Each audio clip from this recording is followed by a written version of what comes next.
$342,090.05 is what I made with my clothing brand within the last 5 months. And in this 2-hour plus free clothing brand guide, I'm gonna expose to you exactly step by step, no gatekeeping, on how to finally start and scale your clothing brand to from zero all the way up until my position right now at 300,000, man. This is the exact process that is working right now, and it's been working throughout time. So it doesn't matter how old this video is, this process will be beneficial for you. So make sure to take notes throughout this whole video, man. Make sure you guys have that pen and paper, man, when you guys are watching this video all the way through. Throughout this course, I'm gonna be teaching you the exact mindset, brand identity, inspiration, design and manufacturing process, marketing, sales and drop strategy, customer fulfillment, and way more that leads you to your first 10K with your clothing brand.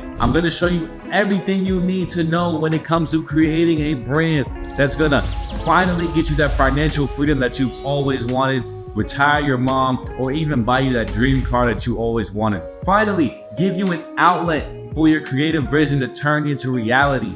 And literally anything you want out of your clothing brand, you will find and achieve it today in this 2-hour clothing brand course. But with that being said, this isn't your regular clothing brand course. This isn't just a 20-minute sugarcoating video, man. I'm giving you guys an hour and a half to 2 hours of free sauce. This video is super in-depth and almost at times boring. So if you have an attention span of a goddamn 5-year-old, you might as well click off this video, because you aren't really going to last when it comes to watching this anyway. But if you're actually serious about starting and scaling your clothing brand today, I guarantee after you watch this video, this will be the last piece of content that you will need when it comes to starting your brand. All right, stay tuned. Go get that pen and paper, man. Let's go. So, man, in this free clothing brand course, I will be showing you guys how I went from a broke college student to making over 300,000 with my clothing brand, man.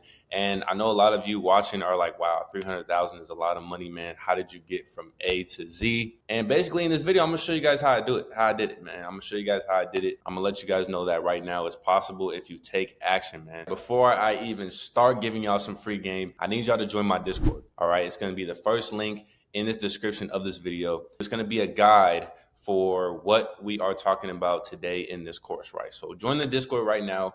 It's the first link in the description. I'll give you a little bit of time. Go ahead. Okay, we back to it. Listen, the first step of learning and getting this information into your head is believing that my knowledge is credible, believing that I am credible, and believing that I'm giving you the right information. So let me just give you guys my story real quick before we get into the free game that I'm about to give you guys. So basically my brand is called Be Special, right? As you can see, that poster right there in the back, Be Special. I'll just give you a quick backstory about my brand, right? So growing up, I played basketball all my life, all the way up until college. My dad was my trainer. And every time we trained, he would always tell me to be special, right? He would always tell me to do the extra things on the court that other players weren't willing to do, whether it was take a charge, dive on the floor, go get an offensive rebound. Just do the extra things on the court that other players just don't want to do. You know, a lot of players just want to score the ball. Be Special kind of stuck with me all throughout high school, man. And I was like hashtagging Be Special all on my Instagram posts. I was getting hashtag Be Special posters in the stands during our varsity games. You know, my freshman year in college, I was like, man, I've been rocking with this Be Special for a while. I gotta make my first shirt, right? So here it is right here, man. I signed my first basketball scholarship in my first Be Special shirt. As you can see, it says hashtag Be Special. I was so proud of this tee, man. I was like, I got my first little tee. You feel me? My own shirt. You know, I got my own shirt for me after buying other people's brands for years. You know, that was my first year of college, man. You know, I was in class working on my brand. Literally, I was in class working on my brand. Obviously, not doing my work, man, as I should. As you can see, this is my little station right here where I was using vinyl at first, right? I don't know if you guys know what vinyl is, but it's basically this little white machine right here. I was making my own designs. You know, it prints out. I got to weed all the extra stuff out. And then I had a heat press, and I was heat pressing my designs on my tees, man. So I was doing pop-ups in my city as well, where, you know, my homies would come through, show love. And I was just hustling, man. I was hustling. And I just wanted everybody to know about my brand. So this is actually my high school graduation cap. You know, I had to put the Be Special on there. I was all Be Special out. I'm telling you, like I was I was locked in. My life was basketball. I played it all my life, man. And I wanted to go overseas. I wanted to play professional. I wanted to, really accomplish my goals when it came to basketball. So Be Special was kind of like, I put it to the side. I didn't know what I wanted to do with it. I didn't know I wanted to do a clothing brand. I just made that shirt just to make it. So I kind of put it to the side until I actually graduated college. Fast forward, man, to 2023, 2024, man. I've done over 300,000 with my clothing brand, and overall generated over 500,000 with my brand, man. As y'all can see, this is just this year. We've done over 300,000 from January all the way up until July, man. One of our biggest months, as you can see, June 2024, we did almost 70,000, man. A couple other numbers here, y'all know I got to get the content, man. I got to get the content. So this is me just doing, some marketing stuff with the Cybertruck, the packages. Always got to take pictures of your packages, man, when you got them big orders, or even when you got little orders, man, because you want to see your progress. As you can see, my brand has been able to take me around the world, man. Miami, Turks and Caicos, man. What else? We got Colombia. I've been able to go to Colombia, just different sides of the world that I've never thought I'd be able to go to. But my brand has really taken me all over the world, man, all over the world. Not only have I traveled around the world, man, I've also been able to meet my favorite influencers and rappers, man, including Gunna, which is like one of my favorite rappers right now. Gunna, man. Soulja Boy. This story was super crazy. This was actually one of my first viral moment, man, where I got Soulja Boy my merch, and he wore it in his concert the same night, man. Wore it in his concert the same night. Skilla Baby, which is another rapper out here in the U.S., man. DK Metcalf of the Seahawks. So I've been able to get my merch in front of, so many people, man. So many people. Curvo, y'all know who Curvo is, man. Shout out to Curvo. And I've also been able to collab with a lot of multi-million-dollar companies, including SneakerCon, right? And this is all this year, y'all. This is literally all this year, 2024, that I was able to do this with my brand. I was able to collab with SneakerCon for SneakerCon LA, and we went crazy, man. We actually did this football jersey that went super viral, man, and we was able to sell out in minutes. I'm not a selfish guy, right? I'm not selfish. I believe there's something out there for everybody, man. I believe everybody can eat when it comes to this game. I've helped a couple of my friends start their brands, right? I helped my guy Carlos, hooked him up with my manufacturer. He was able to make 13,000 in his first drop. Helped a couple clothing brand owners that sent me DMs. I helped with my guy Marcus hit 10K for his zip up hoodies. A couple other brand owners that I didn't help. And after I didn't help those brand owners, I was like, man, I'm gonna just start a YouTube channel, man. I'm gonna just start a YouTube channel, and I'm gonna just help anyone that that's looking for help, basically. So I was able to give information that I have, that I've gained, and put it on YouTube, man. So we're slowly growing on YouTube, man. Slowly growing. Actually, we're growing pretty fast. This is actually an old screenshot. We're almost at 2K subscribers right now, if not more. One of my biggest videos I did with my marketing guy, man. My marketing guy, we almost hit actually 20K on this video, man. So after this course, I need y'all to watch this video. Very, very important. Bunch of free sauce in that video as well. That's kind of my journey, and that's how I started and after, man. So again, my knowledge is credible, man. I've learned so much in this game, and I just want to give it to you guys and help you guys, man, because I know when I first started, I didn't have any of this help. When I first started, I didn't know nothing about anything, right? I had to figure this all out on my own. So this free sauce that I'm gonna give you guys today is gonna take you from A to Z so quickly, man. So make sure y'all stay tuned. On the more passion side of things, man, it honestly makes me mad when these clothing brand owners on the internet make starting a brand sound so easy, right? Like a 2-year-old baby could do it. Your younger brother, younger sister, that could do it, man. And it just sets a bad expectation when it comes to oversimplifying being a brand owner. But then I also hear so many others as well saying it's hard, but it's really not. It's just because they can't teach it in a way that simplifies it nice and clearly for you guys. And that's why today I'm going to break it down for you. I'm going to break it down for you in the simplest way. And truly, what starting and scaling a brand really is simultaneously breaking it down simply enough to where a relative beginner can still win if they have the discipline and put in the hard work to watch this video. And to add on, right, when I first started my brand, I struggled through sleepless nights, mistakes, setbacks. I done got scammed. I done got anything bad that you've ever thought of being a brand owner, I've gone through. And I don't want you guys to go through the same thing, which is why, again, I'm making this video. Y'all saw it from the beginning, man. I was a broke college student. I was setting up pop-up shops in my local barbecue shops, man. I was feeling helpless at that time, especially with pop-up shops. I don't know if you guys ever did like pop-up shops, man, but like just that feeling of people walking past you and not really acknowledging you, man, it really puts you at a certain state where it's like, do I really want to do this, right? Do I really want to be a brand owner, man? Do I really want to put my creativity out there if everybody's just going to ignore me, you know? So don't miss out on this crazy opportunity, man. Soaking all the information that I give you, man. I guarantee you, your first drop is going to go a lot better than not watching the video than actually watching this video, man. So go grab that pen and pad, man. Please go grab that pen and pad right now, because I want you guys to really take notes, man. I really want you to take notes. I don't want you to just watch this video one time and be like, all right, I'm ready to start my brand. Like, I want you to have a pen and pad.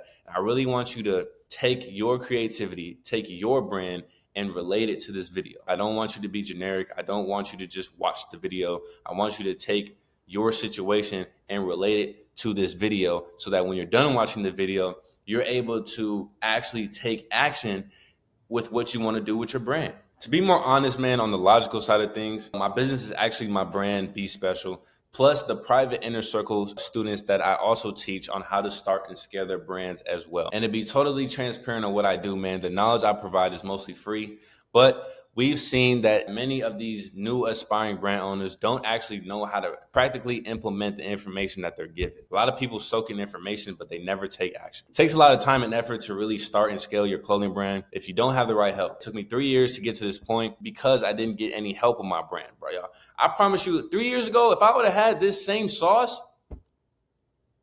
I'd be in a mansion instead of this goddamn apartment. You feel me? Like, real talk, man. If I would have had this information 3 years ago, y'all, I don't know where I would have been, but I believe that everything happens for a reason, man. God got me, so I don't complain. So with my one-on-one mentorship, that part of the program where I teach other brand owners the real implementation that these other brand owners on the internet don't and can't teach. Pretty much both sides wins, man. Those who don't want to invest and take a longer time succeeding can watch these videos on YouTube, join my free Discord that's in the description, and get a bunch of free game, can still win. And those who do want to invest in themselves have a faster pace on being successful rather than the 3 years that I waited. You can be successful either way. It's just how fast you want to be successful. And I know a lot of y'all that are watching want to be successful fast. So you take what you get. Now that we've taken care of the mindset of things, if you guys cannot sit here and watch this video thoroughly and really take notes, please stop watching, man. If you're someone that cannot just lock in for an hour, hour and a half, 2 hours, and really soak in this sauce that I'm about to give y'all, man, please end the video and walk away, because I only want to talk to the people that are going to take action after watching this video. I want to talk to the people that are going to get results after watching this video. I feel like it's a waste of time to talk to someone that, you know, I'm giving all this free game to, and they're not going to take action after. They're just going to put it to the side and say, oh, you know, I'll do it next week. I'll do it next month. You know, I'll figure it out later. No, right? You're watching this video because you want to change your life. So grab that pen and pad, man, and start changing your life. It's going to be hard at first, man. It's going to be hard at first, y'all. Real talk. The hardest part is starting.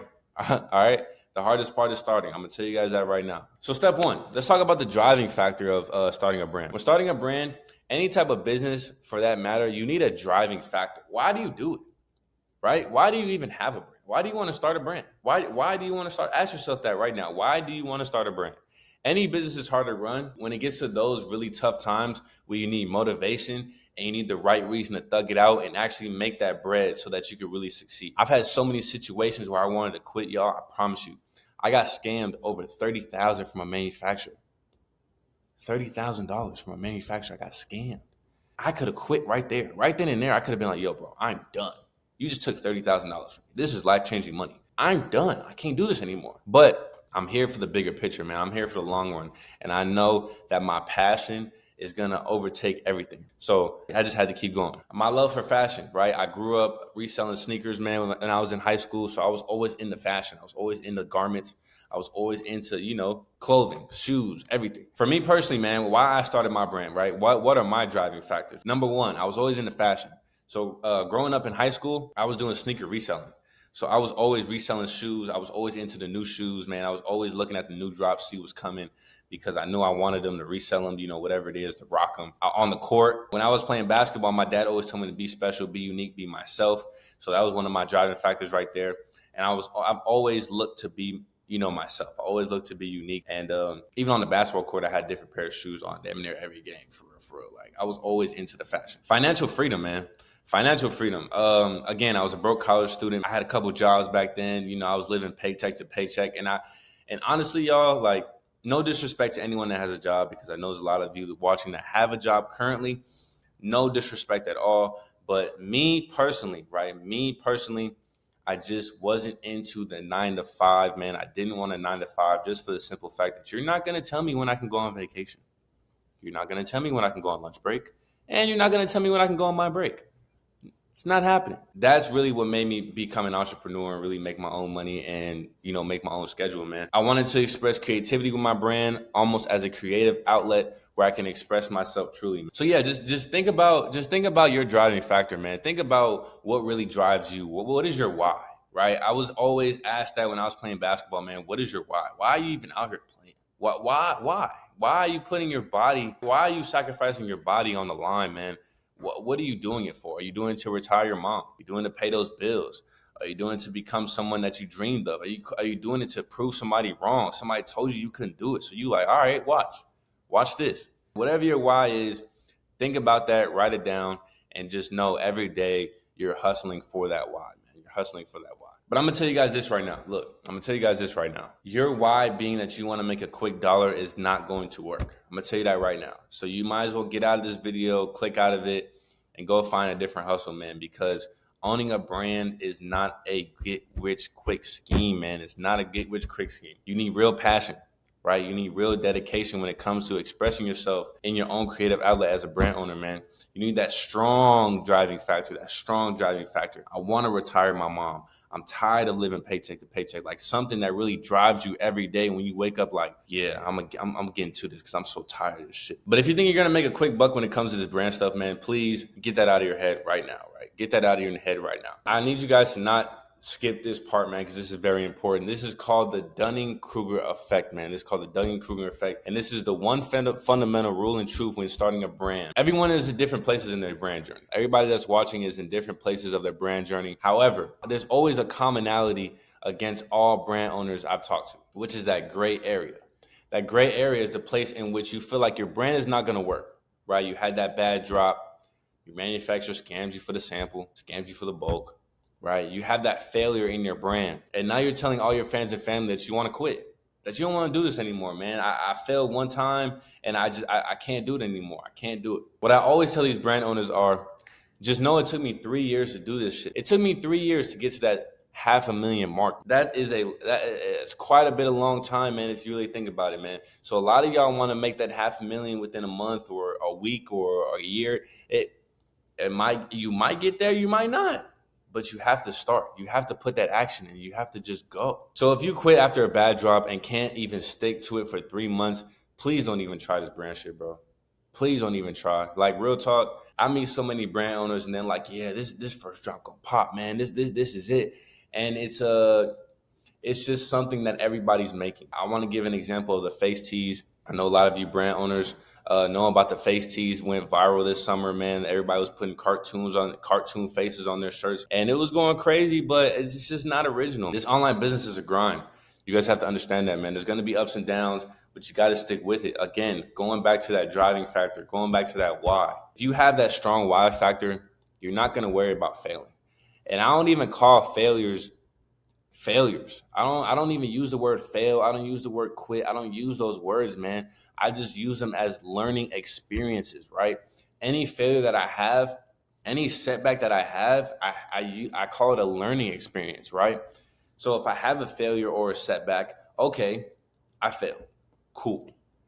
What did I learn from that failure? What did I do wrong? Basically, what did I do wrong? I got scammed $30,000 from a manufacturer, but you know what I did wrong?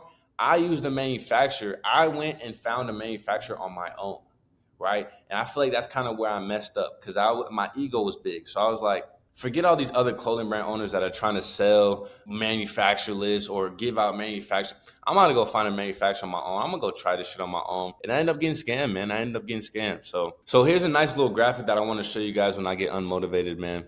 And so many people were telling me from my hometown that I wasn't meant to start a brand. Even my closest people were like, why are you starting a brand? Man, go get a job. What you want to be an entrepreneur? Go get a job, bro. You're wasting your time. I just had that why factor, right? My why factor always over the top everything, man. I looked at my why factor every single day, man. I wrote it down on a whiteboard and hung it up on a wall. Like, what is your why? So that's what made me stick with my brand. This exact graph is what I went through. I was at an all-time high, man. When I started my brand, I was at an all-time high. Had my first couple of designs. I'm like, ooh, yeah, this it right here. This that one right here. This was gonna take me out the hood. You feel me? Boom, right? My first drop flopped. It was gone. It flopped. I sold like 5 T's. In a month. So I was at my all-time low. Because at first I thought this was the hit. I thought this was it. I thought this was gonna take me out the hood. And next thing you know, I only made $100 off T's. So I was at my all-time low. I was in that real gray area, man. But I didn't quit. I took that failure and I learned from it, man. A lot of y'all got to realize you got to learn from your failures. So as I started to learn and really get more information is when I started to gain more confidence with my brand. I just started learning more about marketing. I started learning more about actually how to run a brand. I actually, invested in myself. I invested in some mentors, manufacturer lists, just some knowledge, man. I invested in some knowledge. The best way to sum up this graph, man, or just this portion of the free course is this Mark Zuckerberg video. Let me show you guys real quick. Facebook wasn't the first thing I built. I also built chat systems and games, study tools and music players, and I'm not alone. J.K. Rowling got rejected 12 times before she finally wrote and published Harry Potter. Even Beyoncé had to make hundreds of songs to get Halo. The greatest successes come from having the freedom to fail. Listen, man, he said the greatest successes come from those who fail, right?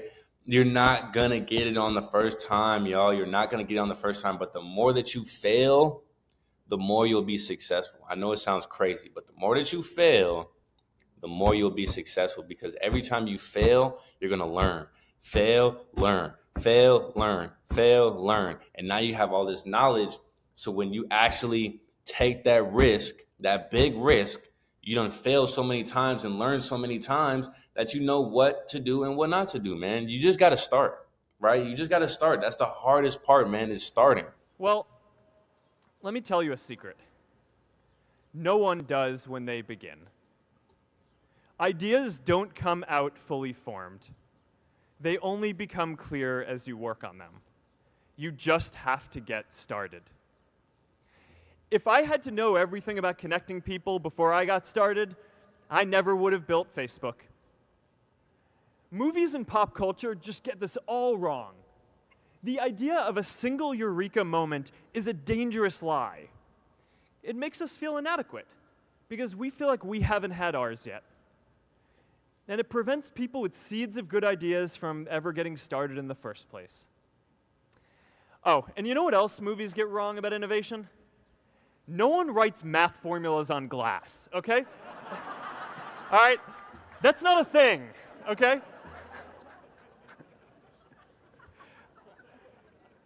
It's really good to be idealistic, but be prepared to be misunderstood. Be prepared to be misunderstood, man. Again, you have to start. I got a couple homies. I ain't gonna lie. I got a couple homies, man, that come with me with that brand ideas and all that type of stuff with a bunch of mock-ups, man. And that's all they do. They just come to me with mock-ups. What about this? What about that? What about this? Like, bro, you done made 200 designs and haven't made anything, right? You haven't got anything made. You haven't got anything stitched. You haven't brought it to life. So you just got to start, man. You got to start and fail. That's really what it is. And I'm giving you guys the real in this video. Just for the simple fact that this is what I've been through. I knew from the get-go that I had to just start. And that's been my mentality for years. I know I just got to start with anything. Anything that I want to do, I just have to start. So honestly, man, just do it, right? You can't meticulously track everything before and try to plan out everything and be so tedious when it comes to this and have a strict plan when it comes. Just start. Literally, just start, man. I'm giving y'all some resources right now. Again, that Discord is in my description. We're going to go over that right now. But these resources I'm giving y'all, man, if you don't start with this information I'm about to give y'all today, bro, I don't know what else to say. All right. I don't know what else to say.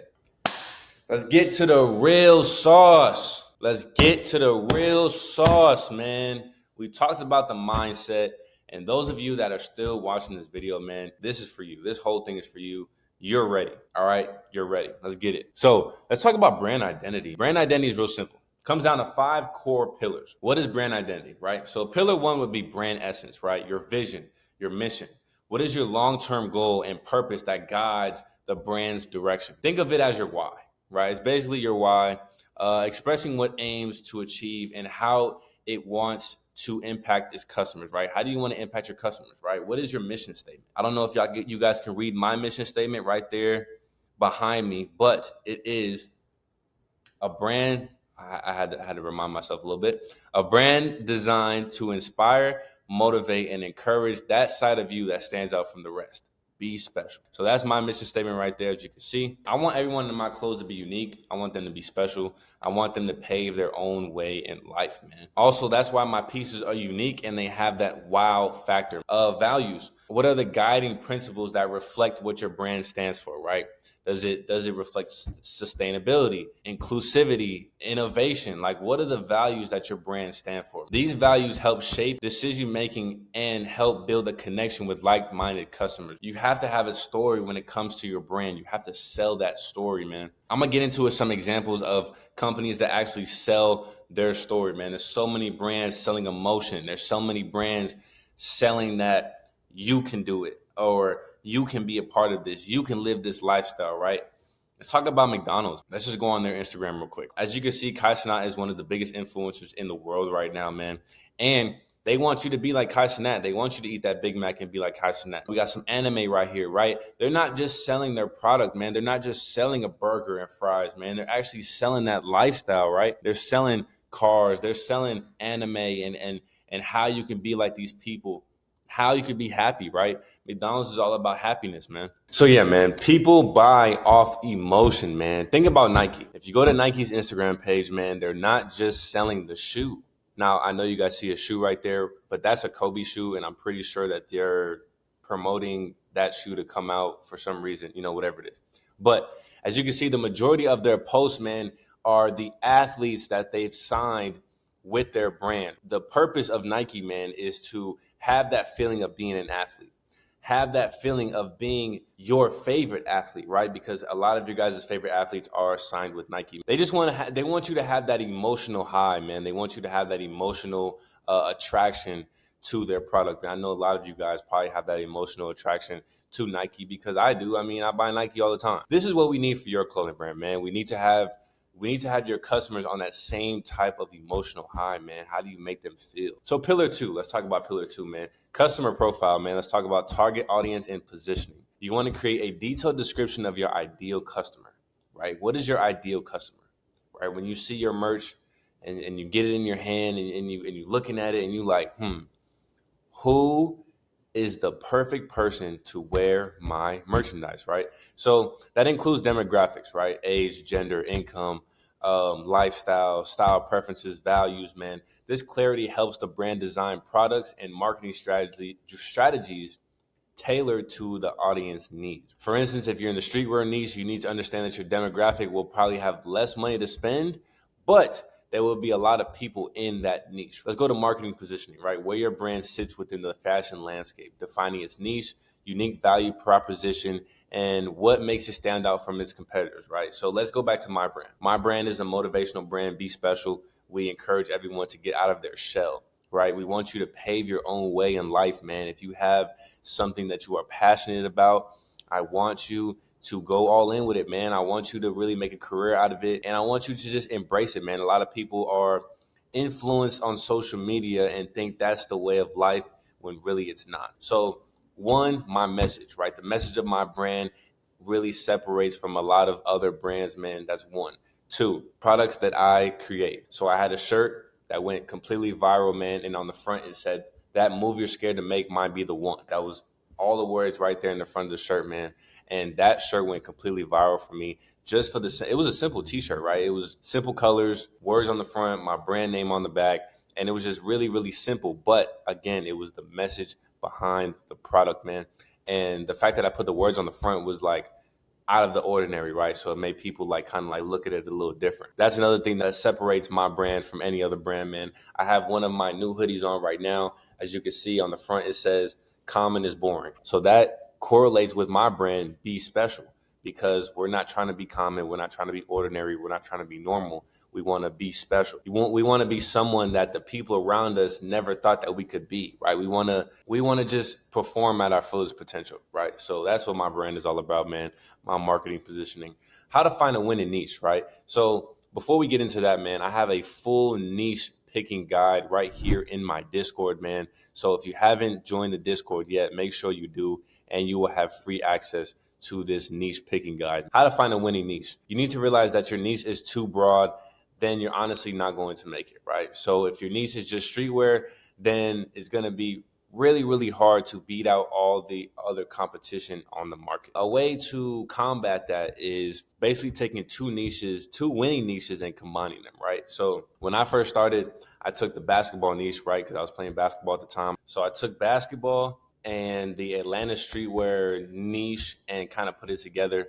And then eventually I started doing like tapestry work, and I started doing, that type of stuff as well. So I kind of have like a 3-in-1 when it came to my brand. Another example is the religious niche combined with Atlanta streetwear. I think I seen a brand called Faith Based District. They had a piece that said Child of God on it.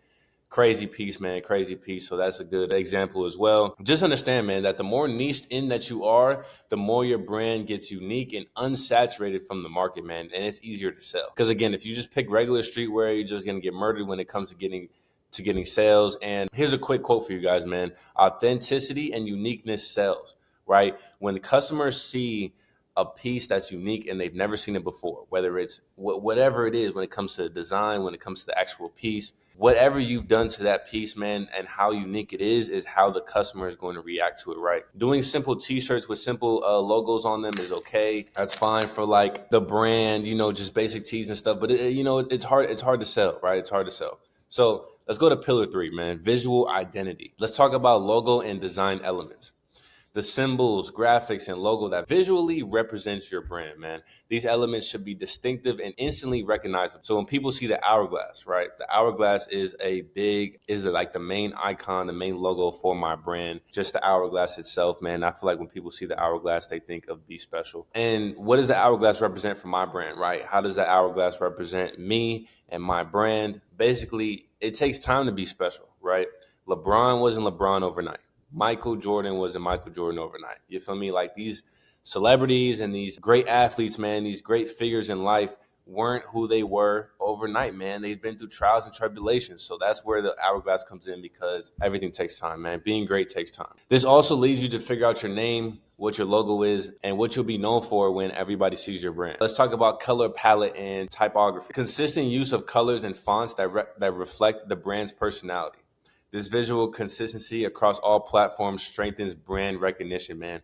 If you have a brand font or a brand color that you use all the time, man, people are going to recognize you for your brand. Personally, I don't use this, but for our recognition, it's mostly basketball and streetwear, and it's mostly like the motivational words that I put on the front of my teeth. That's just how my brand stands out. So let's talk about imagery and product design. The photography style and clothing design that embodies the brand's aesthetic. The visual elements should align with the brand's value and appeal to the target audience, whether it's minimalistic, bold, or vibrant, man. So for us, it was, again, my tapestries, my Atlanta streetwear style, and my merch as well, and like connecting basketball into it, sports and stuff. What personality does your brand have, right? The human characteristics attributed to the brand, such as playful, elegant, edgy, sophisticated, dark, bright, like, that type of thing. Like there's some dark brands, dark underground brands that just make black shit, like just black garments, type of thing. So this personality shapes how the brand expresses itself in all interactions, man. And again, people buy for emotion, right? So going back to the dark, right? So I know a brand, it's a dark underground brand. All they drop is like black stuff. So their target audience is mostly like the emo, I don't know, gothic type of vibe, type of audience, man, because that's all they wear is black. Let's go to the voice and tone, man. The way the brand communicates with its audience in both written and verbal forms. So again, my brand is a lot motivational. So we send a lot of quotes to our audience, to our customers, man. Whenever they buy, we send them a little quote from our brand just to give them some motivation. You know, now you're not only buying my clothes, but I'm trying to give you some guidance in life, man. Just some motivation just to be yourself. So that's one of the things that I do, man. For my brand, as brand owners, we don't really use our voice, but we are posting on our story, talking to your audience, maybe through quotes. Let's go to pillar 5, man. Customer experience and emotional connection. This is super, super important, man. Brand experience, right? The entire journey your customers go through when interacting with the brand, from shopping to customer service and beyond. When somebody buys from my brand, again, I provide them with not only free shipping, right? I provide them with quality garments, a nice presentation when it comes to hang tags, branded tags, you know, all that type of stuff. And I also include a card in the packaging. So that's all within my brand experience. On that card, it has a QR code. It has 10% off, so you can get an extra 10% off, you know, after you buy. And then I encourage all my customers to collab post with me, right, on Instagram.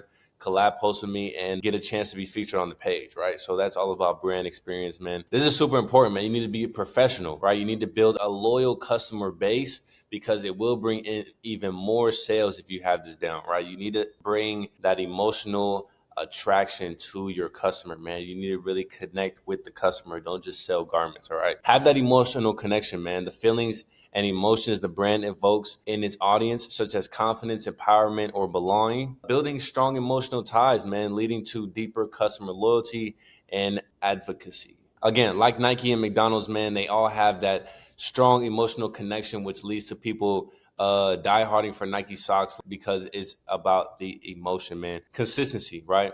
So ensuring a cohesive experience across all touch points, whether it's online, in store, or through social media, man. You got to bring that consistency all the time. Consistency reinforces the brand's identity and leaves a lasting impression. So you really don't need this as a starting brand owner, but at a higher level, you need to be an actual brand more than an Instagram brand, right? You need to be a brand more than an Instagram brand, man. Just think about that as brand owners. It's more than just garments. It's more than just garments. It's more than just garments, man. You have to really be a brand. You have to be a business.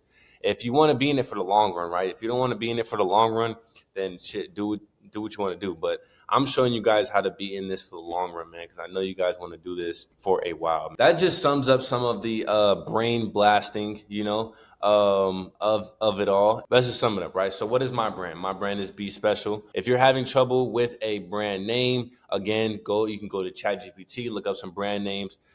Simply just put in, you know, what ideas you have for your brand name, man, and tell ChatGPT to give you 20 of them, give you 30 of them. And all you do is process of elimination. All right, I got 20 names right here. What do I like and what don't I like? Come down to 5 names. All right, these are the 5 names that I like. This is kind of hard to choose, right?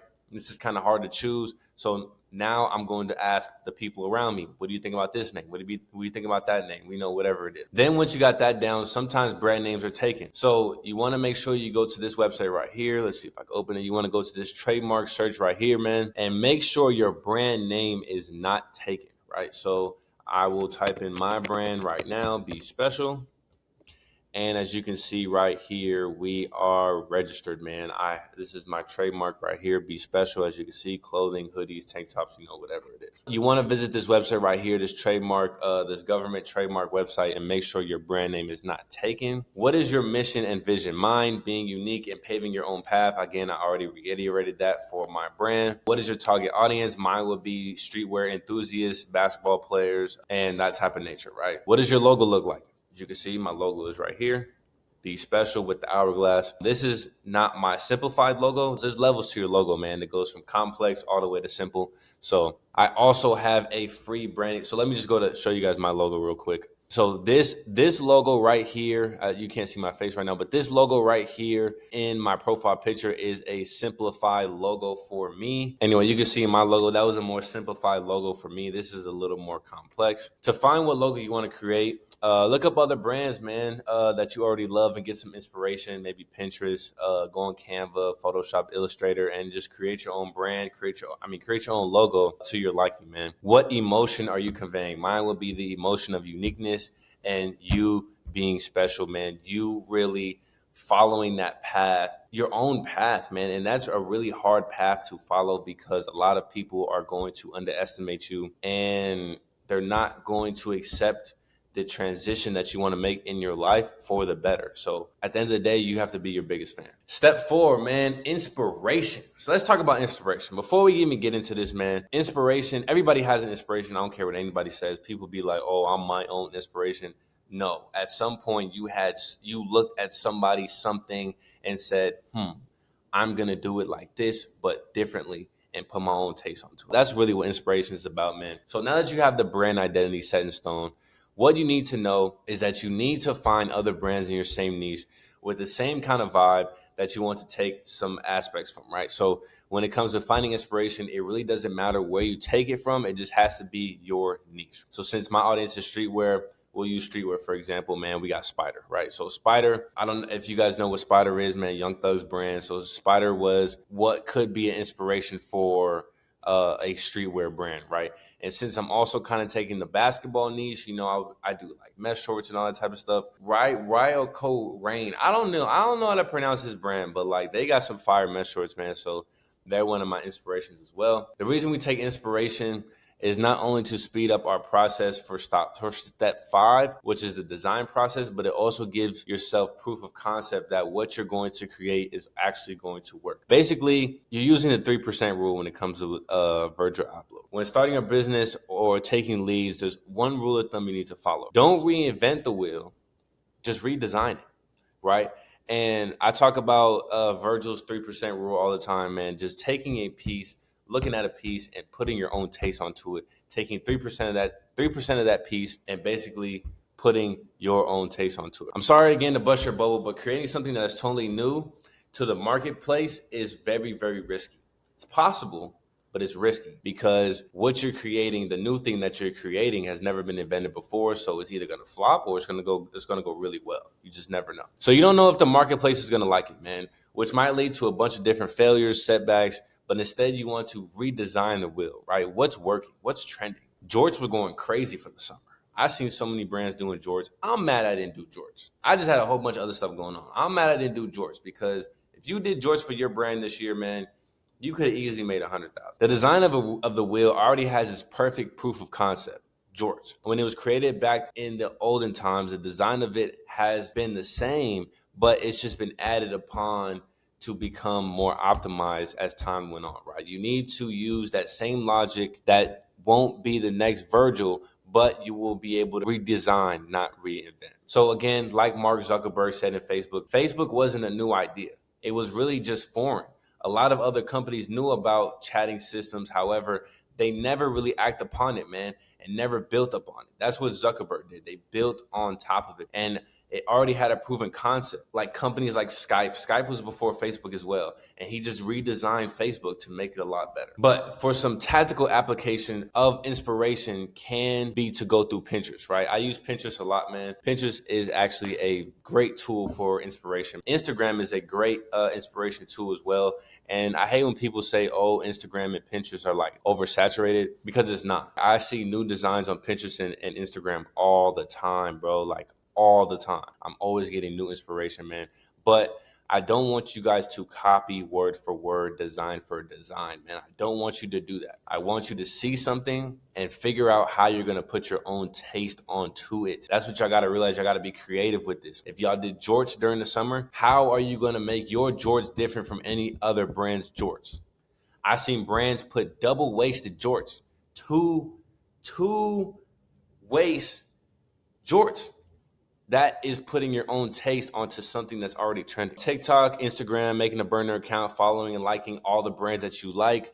That way the algorithm will bring you more designs and more inspiration. Now that you have the inspiration, let's go to your design process. Let me just give you guys some mindset behind designing, what you need to make designs with. You need to have a proof of concept, right? Working with other brands and see what the marketplace is looking for, because this is simply supply and demand. Again, I'm going back to the jorts because jorts went crazy for the summer, man. They went absolutely freaking crazy.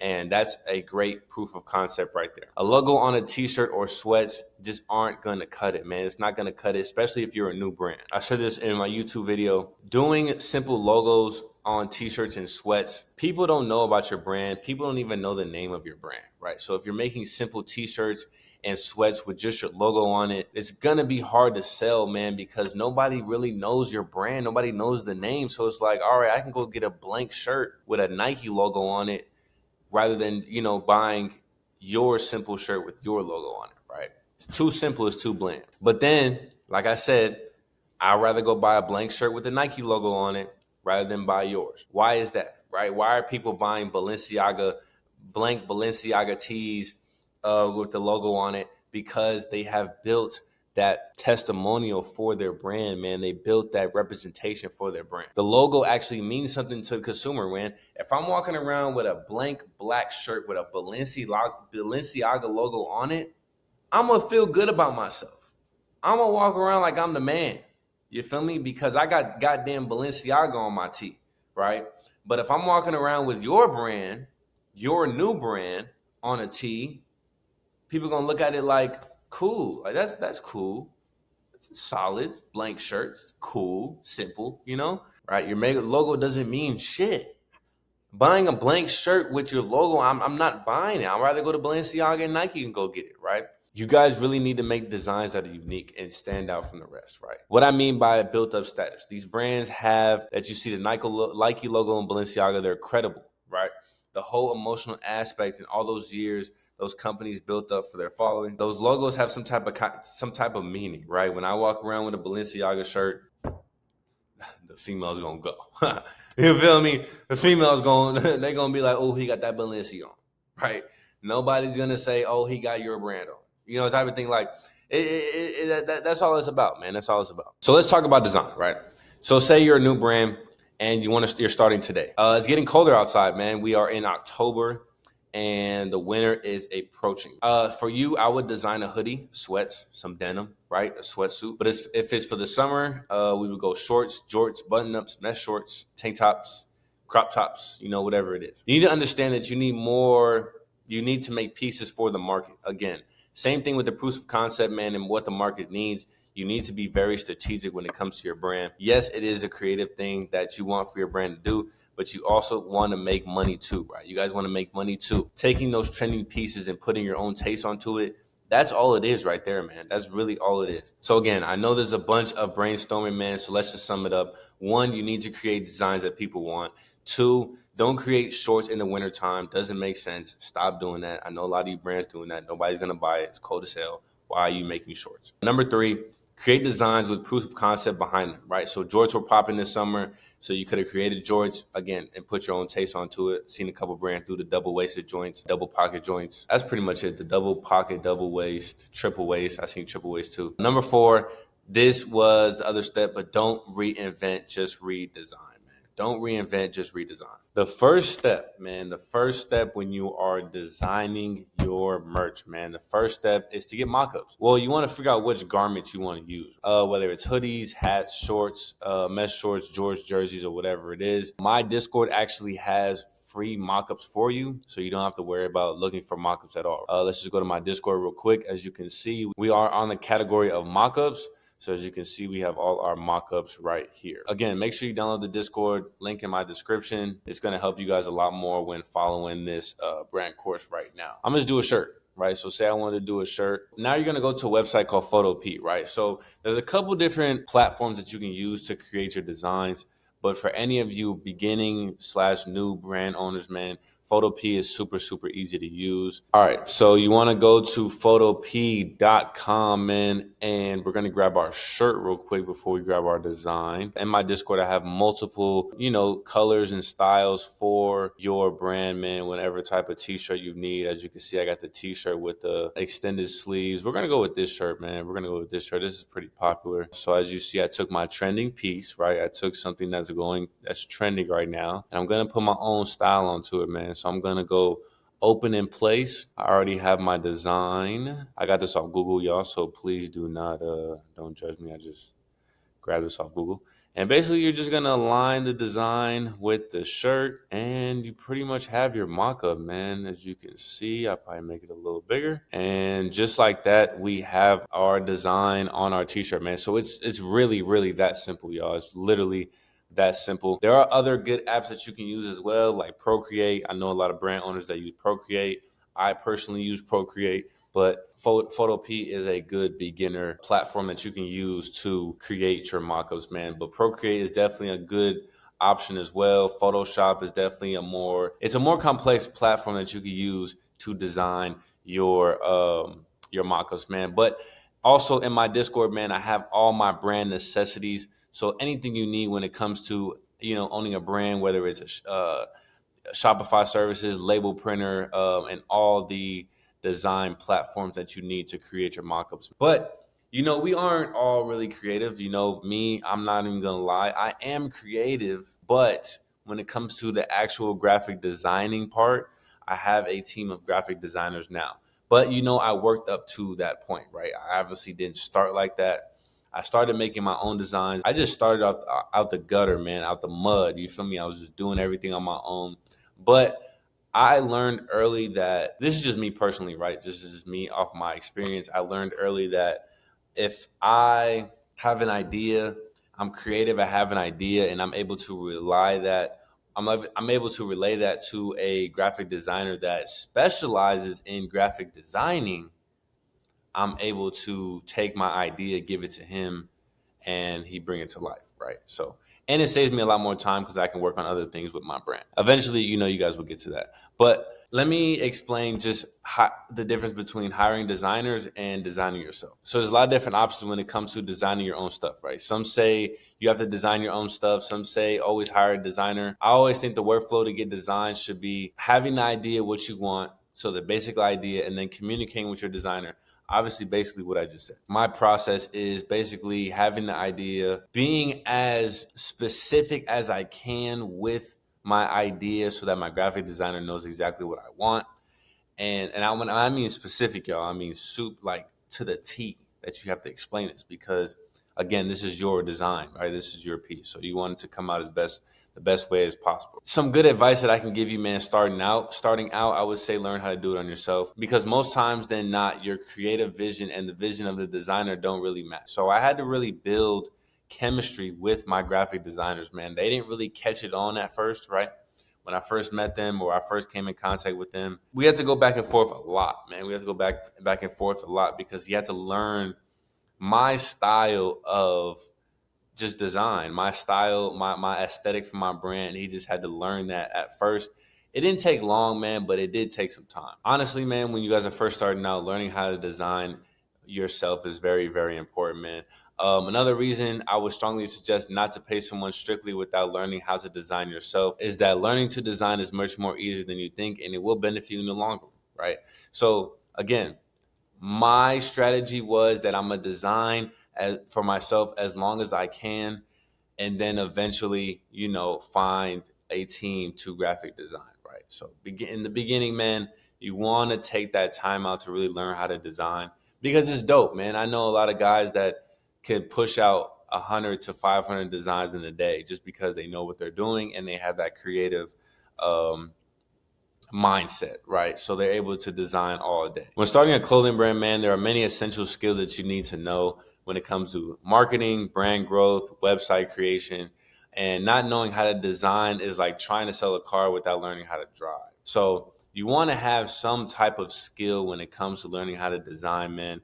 You don't always want to rely on graphic designers, but again, you eventually want to work up to having a team of graphic designers so that you don't have to always do it on your own. Regardless of learning how to do it on your own, I just want to show you a couple of the graphic designers that I use for my brand. As you can see, we have it in the Discord as well, man. If you haven't downloaded that Discord, please do right now because it's going to help you with this video, man. So as you can see, I have my whole designer list right here. Easily just click the link, man, and you're able to contact the designer on Instagram. So that is also in my free Discord as well. Another free designer I use is Avart STD, man, one of my personal designers as well. Scientist PNG, another great designer that I use, man. I use multiple graphic designers when it comes to this, man. And there's a graphic designer for every niche, right? So it's not just streetwear, it's different niches as well. There's different ways to go about graphic designers when it comes to that list, man. So they actually sell pre-made designs, right? These graphic designers sell pre-made designs. So honestly, if you really didn't want to design your own piece, they have pre-made designs that are already ready to be sold. And mind you, these pre-made designs are not used by anyone else, no other brand, no one else, right? They're completely up for sale, just a freestyle, design that these graphic designers did, and now it's for sale, right? So you're able to get that, or you can bring your own 100% creativity to the graphic designer. You guys go back and forth, and he brings it to life. So when it comes to designing on your own, man, and hiring a graphic designer or just using one of the graphic designers in my Discord, saves you a lot of time. It saves you a lot of time, and a job that can take you a couple weeks to a couple months to get a couple designs made, man, you can easily contact with these graphic designers and they'll get it done within a couple days. If you need mock-ups, they are in my Discord, man. Graphic designers in my Discord. Like, if you're still watching this and you guys haven't downloaded my Discord, y'all, you're missing out, right? You're missing out on a ton of free information that I'm giving to you guys right now, man. Let's talk about these graphic designers, man. Let's talk about what to look for when you are contacting these graphic designers to get your, to get your work made. I'm gonna show you guys, what not to look for. And please, again, if you don't want to get scammed, you can just use my designer list in my Discord. But if you don't and you want to take your own route, man, I'm gonna just give you guys some pointers and what to look for when you are looking for a graphic designer, right? So basically, you want to go to Instagram, right? You want to go to Instagram and type in STD. You go to Instagram and type in STD, you will find a whole bunch of graphic designers, man, a whole list of graphic designers. And basically just look through them, man. Look at their work. And if you like their work, you can contact them, right? But you want to look out for these scammers, man. There are a lot of graphic designer scammers, man. I know a couple brand owners that got scammed from these graphic designers, and I'm basically going to show you guys what to look for so you don't get scammed yourself. So the first thing is the comments are off. As a graphic designer, why are your comments off? That's already a red flag, because you're a graphic designer. You want to have comments. You want to have people hyping you up, because when other people visit your page, they see, okay, you got some rocking. You feel me? People rocking with you. I'm a rock with you, So that's the first thing, man. If they got their comments off, don't do it. Their designs are terrible. All right. When you guys are looking at these designs on Instagram from these graphic designers, zoom in. Instagram got that shit now. Take them 2 fingers and zoom into them designs, man, and really look at those designs. Some of these graphic designers are doing very shit jobs, man, and y'all not realizing it.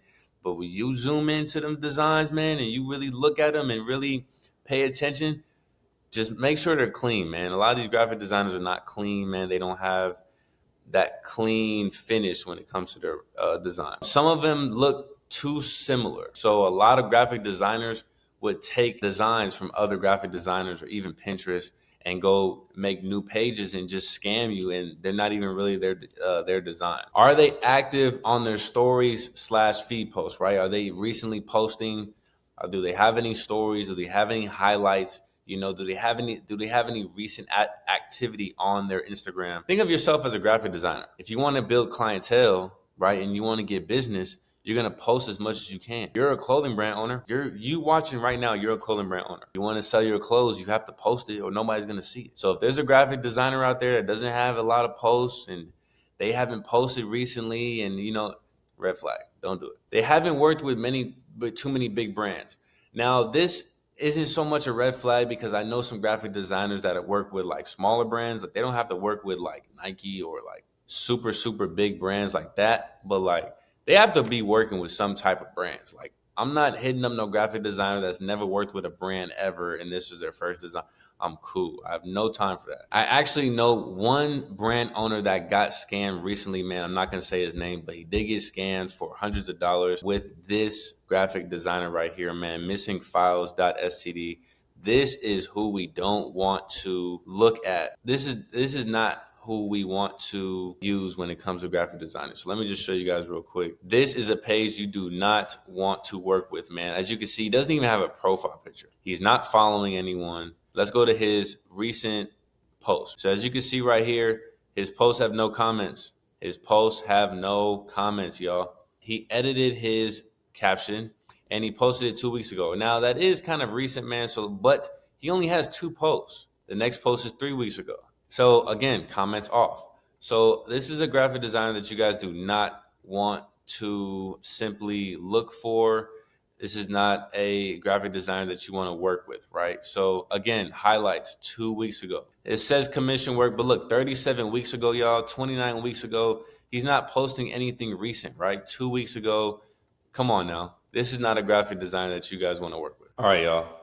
Hey, I know it's the next day, man. I know it's light outside, but my computer died last night, so we back at it in the morning, you feel me? So now that you guys have found the graphic designer that you want, right? Now that you found the graphic designer that you want, the designs are gonna be a little costly. Any single design is gonna hit you for about $50 to $100 when it comes to graphic designers. If you want 3 to 4, it's gonna be about 500, whatever it is. I know that's a lot of money, guys, but again, you guys have to understand that you guys are investing in your brand, man. These graphic designers are professionals. The graphic designer that you have found, or the graphic designer that you found in my Discord, whatever it is, these guys are professionals, man. They're professionals. So they do good work, man. They do clean work, and you're going to, you get what you pay for. So honestly, guys, $50 to $100 is actually not bad, man, when you want to get your design crisp and, looking good. But if you guys aren't trying to pay that kind of money, just DM me on my Discord, man, or Instagram, and I can get you into my inner circle. In my inner circle, you will get free graphic designs, man, and guaranteed 10K cash collected on your first drop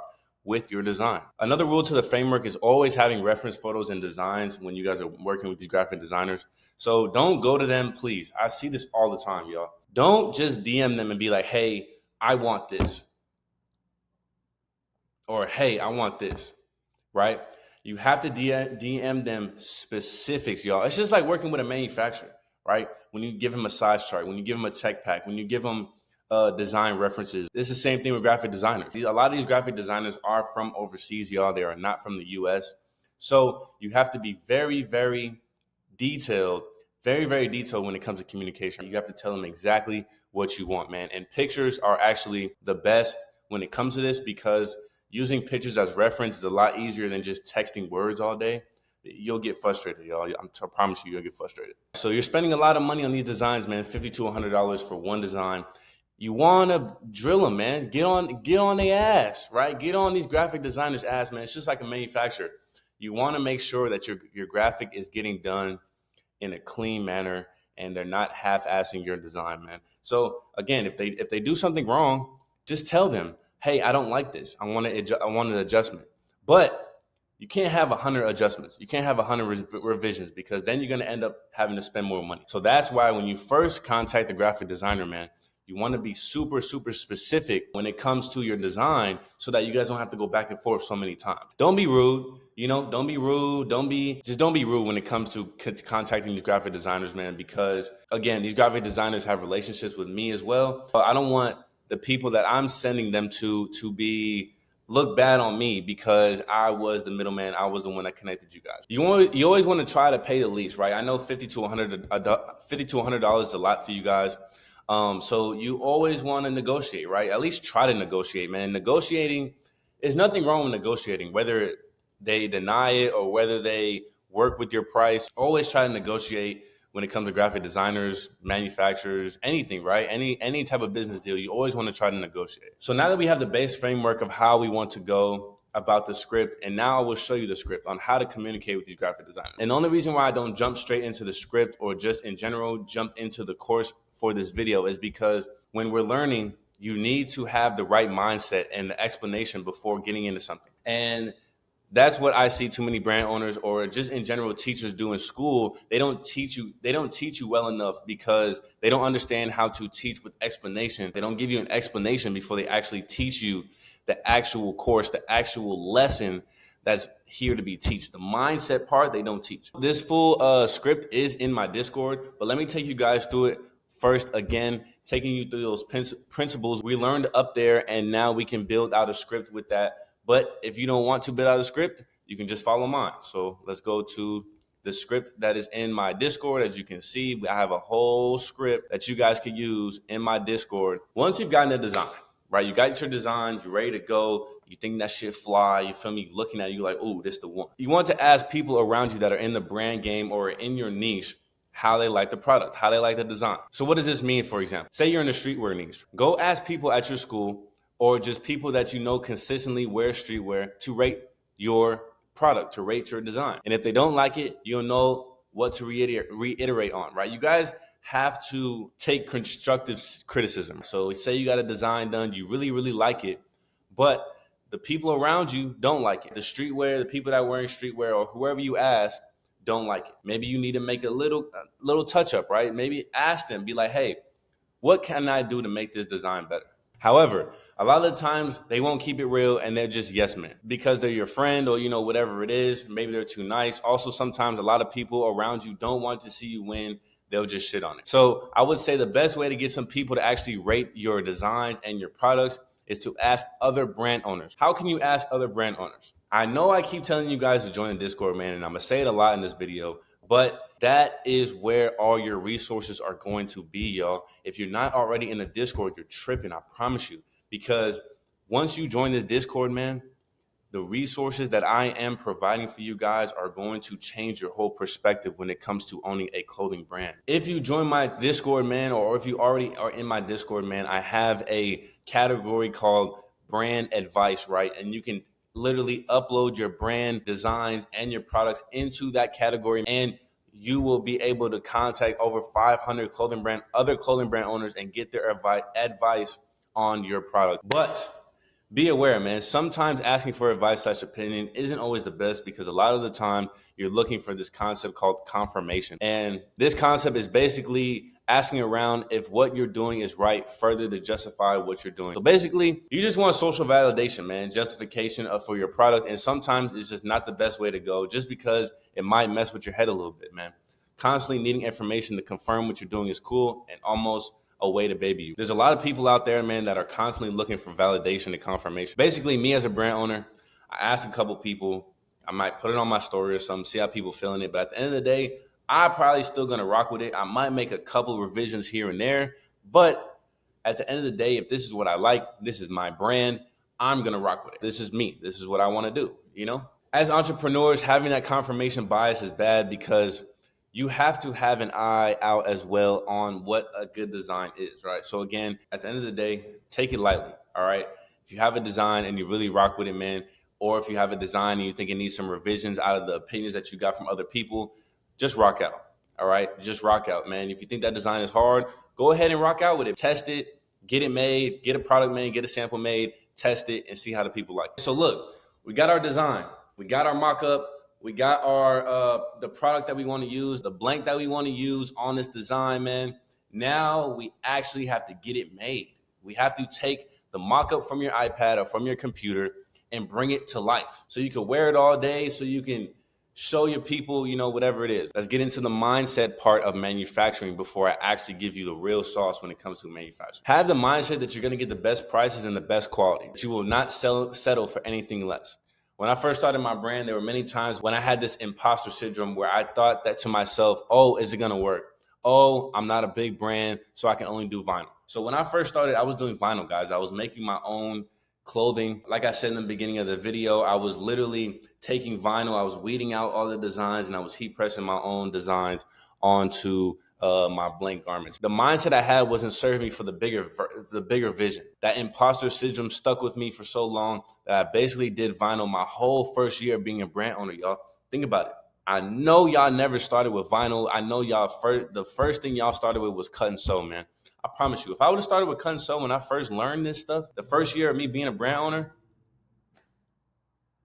oh my goodness, man. I'm telling you, the first year of having my brand, I was doing vinyl, man. It was taking me like 20 minutes to make one shirt. It was insane. The first year that I was having my clothing brand, man, and I was doing vinyl, I always thought like manufacturing and like cut and sew was like higher level, like Nike, the bigger brands, Balenciaga.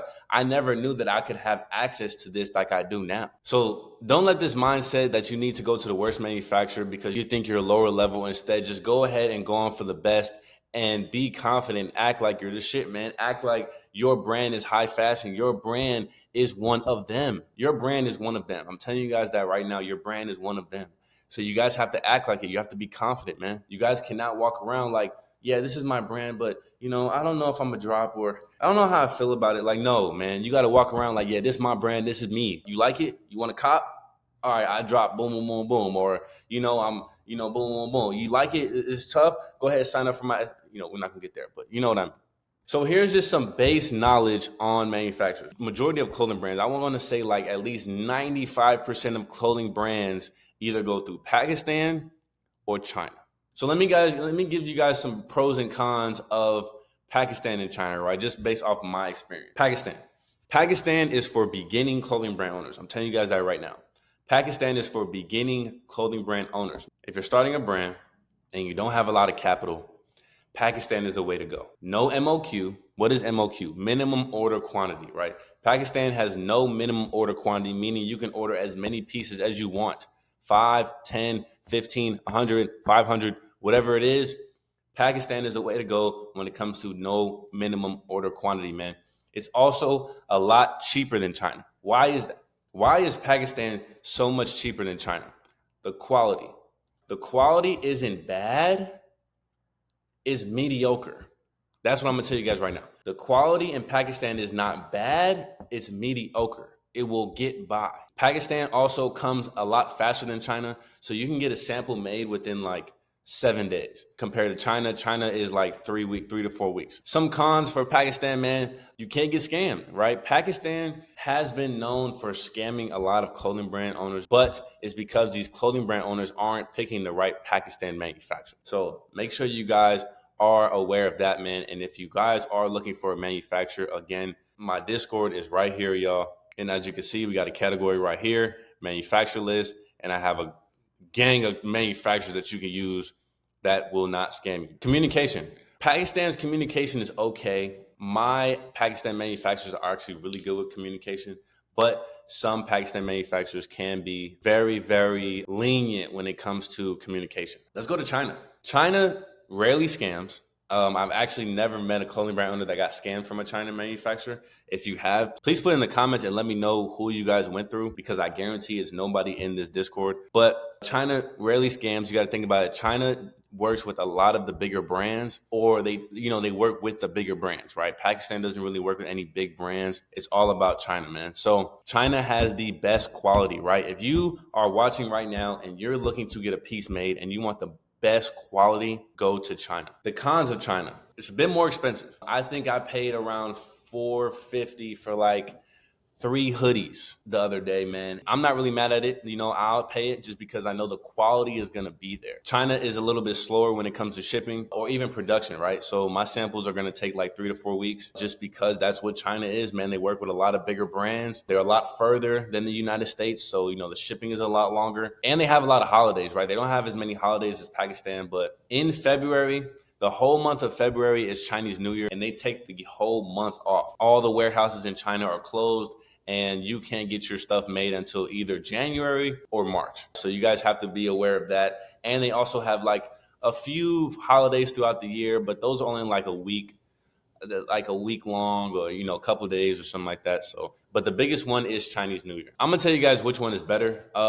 This is what I'm gonna say to you guys. If you're a beginning clothing brand owner and you don't have a lot of capital and you're working on a budget, I suggest going to Pakistan, but find a really good Pakistan manufacturer. Go to my Discord. I will provide you plenty of Pakistan manufacturers that you can use, and you can go from there. If you are a brand owner that, you know, could spend a little sum. Like I told you guys, I spent $450 for like 3 hoodie samples. If you're a brand owner watching, man, and that's fine with you and you're okay with paying that, go with China, please.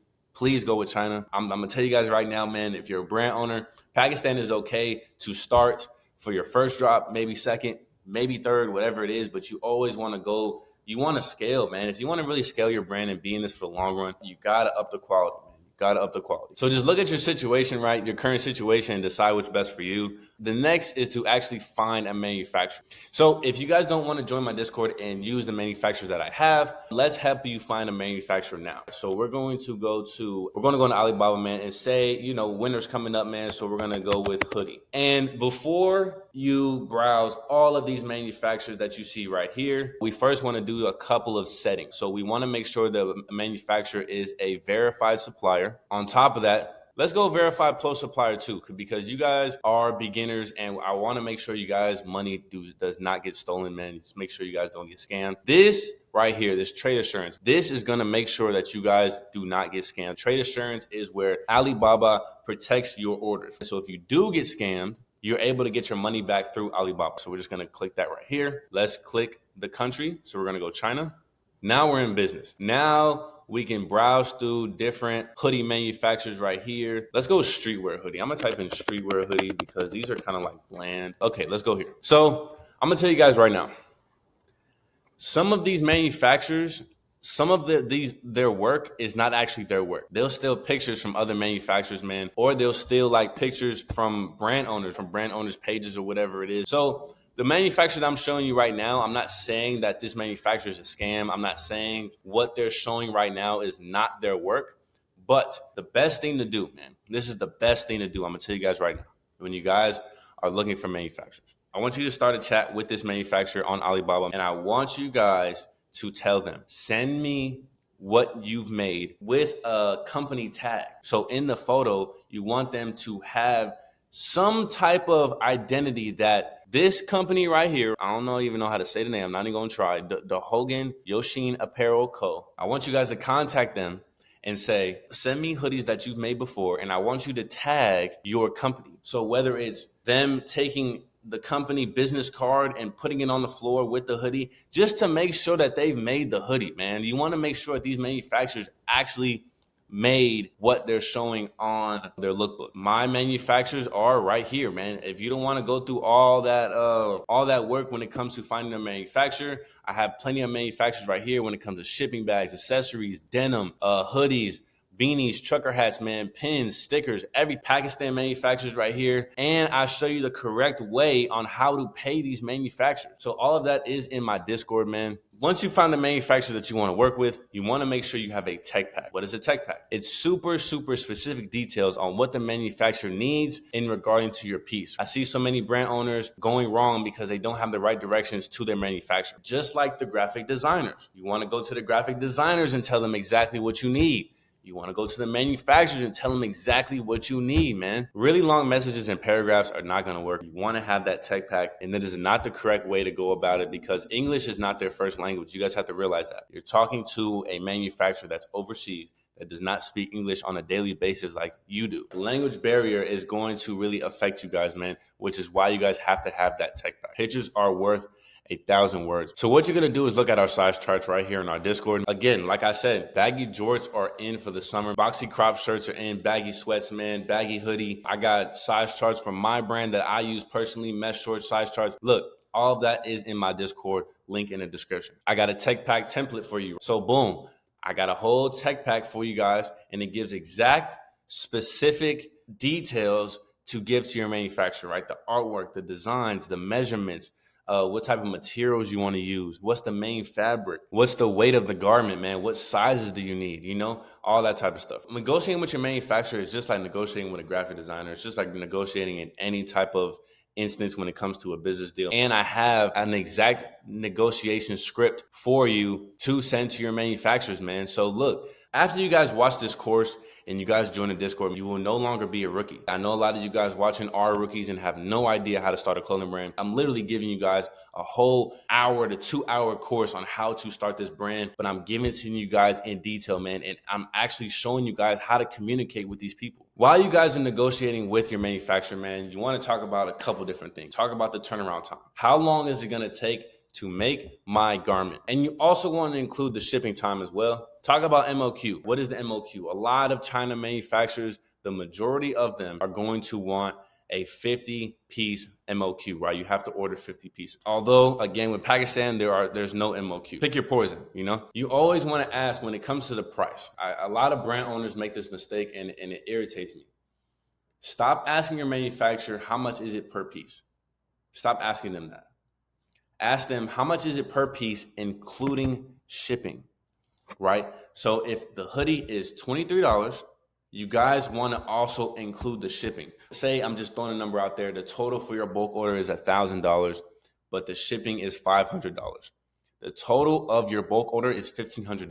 However many pieces you got, you want to divide that by $1,500. Don't divide it by 1,000 because you just paid $500 for the shipping. So you have to include that in the price of the product. Now that you guys got a good price for your sample, man, you can now purchase your sample from your manufacturer. But before you do that, you want to make sure you get on a call with this manufacturer. When you get on this call, you want to have them show you their factory, couple garments that they have, talk to the manufacturer a little bit, get to know them a little bit, just so that you guys are comfortable spending your hard-earned money with this overseas manufacturer. When you're ready to purchase your sample from your manufacturer, like I showed you guys already in my Discord, I show you guys how to correctly pay your manufacturer. So I know that shipping is very expensive when it comes from overseas, man, especially from China. I know it can get very, very pricey, but there's a way to get that shit to the ground. There's a way to get it to you for a cheap price. And in my inner circle, we actually create our own shipping labels.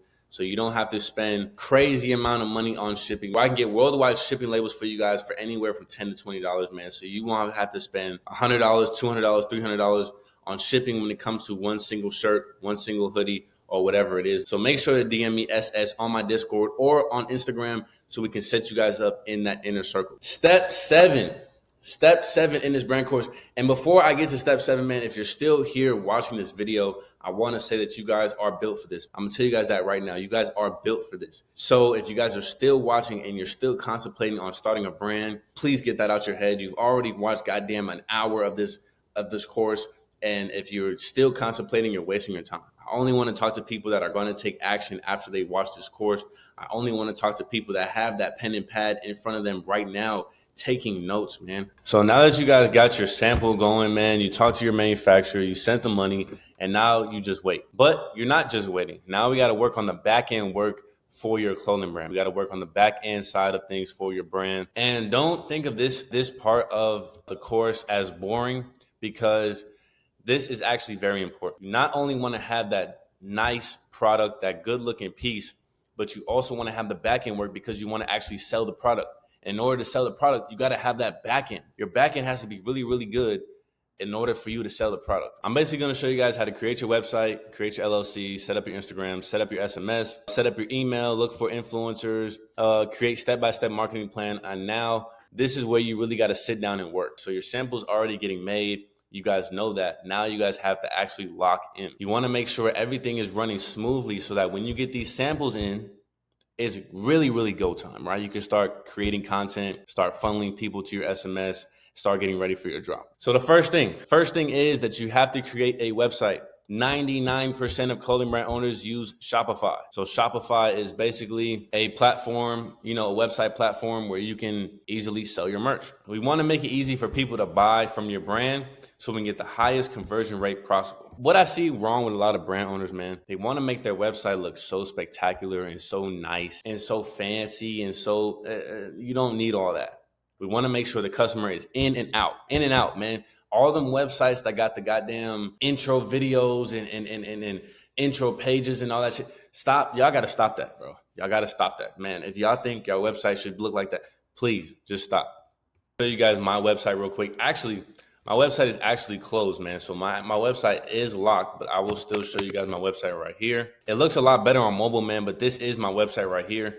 But it's currently locked. And as you can see, I got that video playing in the back for my next drop. So this looks super, super dope. I got the music playing in the background, and then you can easily just type in your phone number and, be first in line for subscribing to our SMS list. That's basically how my website looks right now, just for the simple fact that my website is closed. But let me actually show you guys one of my mentees. So I don't know why you guys can't see my face when I switch pages, but this is actually one of my mentees right here. And this is what their theme looks like, as you can see. But as you can see, it's straight to it, man. Straightforward. As soon as you get into the website, the products are right here, ready to go, ready to check out. That's just an example of what your website should look like. And I know you're probably thinking, they don't have the same layout that I have. How do I get that same theme? How do I get that same layout? Usually these themes cost around $180 a pop. But again, if you join my Discord, These themes I have for free. And I have these themes resources for you guys in my Discord group, man. I'm trying to tell you guys, this is not a facade, man. I have these themes for you. So now that you have the themes for your website, man, we want to go over the shipping policies. Shipping policies, letting the customer know how long it's going to take for shipping. Privacy policy is really for like Shopify, just to let people know we're not going to share your information. Put in your email, you put in your SMS, card information, anything, we're not going to share it with anybody. Terms of service template, that's actually for Shopify as well. So let me just show you guys real quick. These templates I have for you, man. So you can easily copy and paste and put these templates into your shipping template for your website. You guys literally don't have to do anything, man. This is strictly copy and paste for your guys' brand. You guys have to understand that. Now that we have the exact story you want for your brand that is also high converting to get your customers to buy as fast as possible, as easy as possible, now we got to add some Shopify apps. So not only does your website have to look clean, it has to look clean, it has to have your products on it, whatever it is, there are some Shopify apps that you guys have to be aware of. Pirate Ship. Pirate Ship is for your shipping labels, right? How are you going to create shipping labels? You create them through Pirate Ship. Postscripts.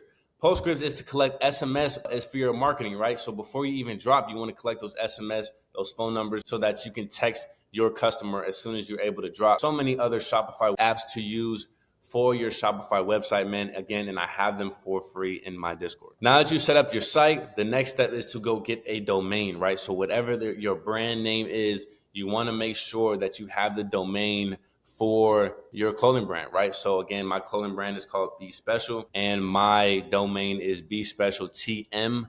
TM stands for the movement, right? Be Special the movement.com. There's options to buying domains, so you can either buy a domain off Shopify, which I wouldn't recommend because it doesn't give you too many features. What I suggest is buying a domain off Squarespace. It's basically a website where you can get your domains for your website. So now that you have the full Shopify setup, the next step is setting up postscripts so that you can get as many people on your SMS marketing, man. And this is what I tell a lot of clothing brand owners. A lot of y'all brand owners be wanting to make the product, get the sample in, and be like, hey, I drop next week. Like, no, there's a whole pre-launch strategy that you guys have to use. You have to build that high demand. You have to build that demand for your product, y'all.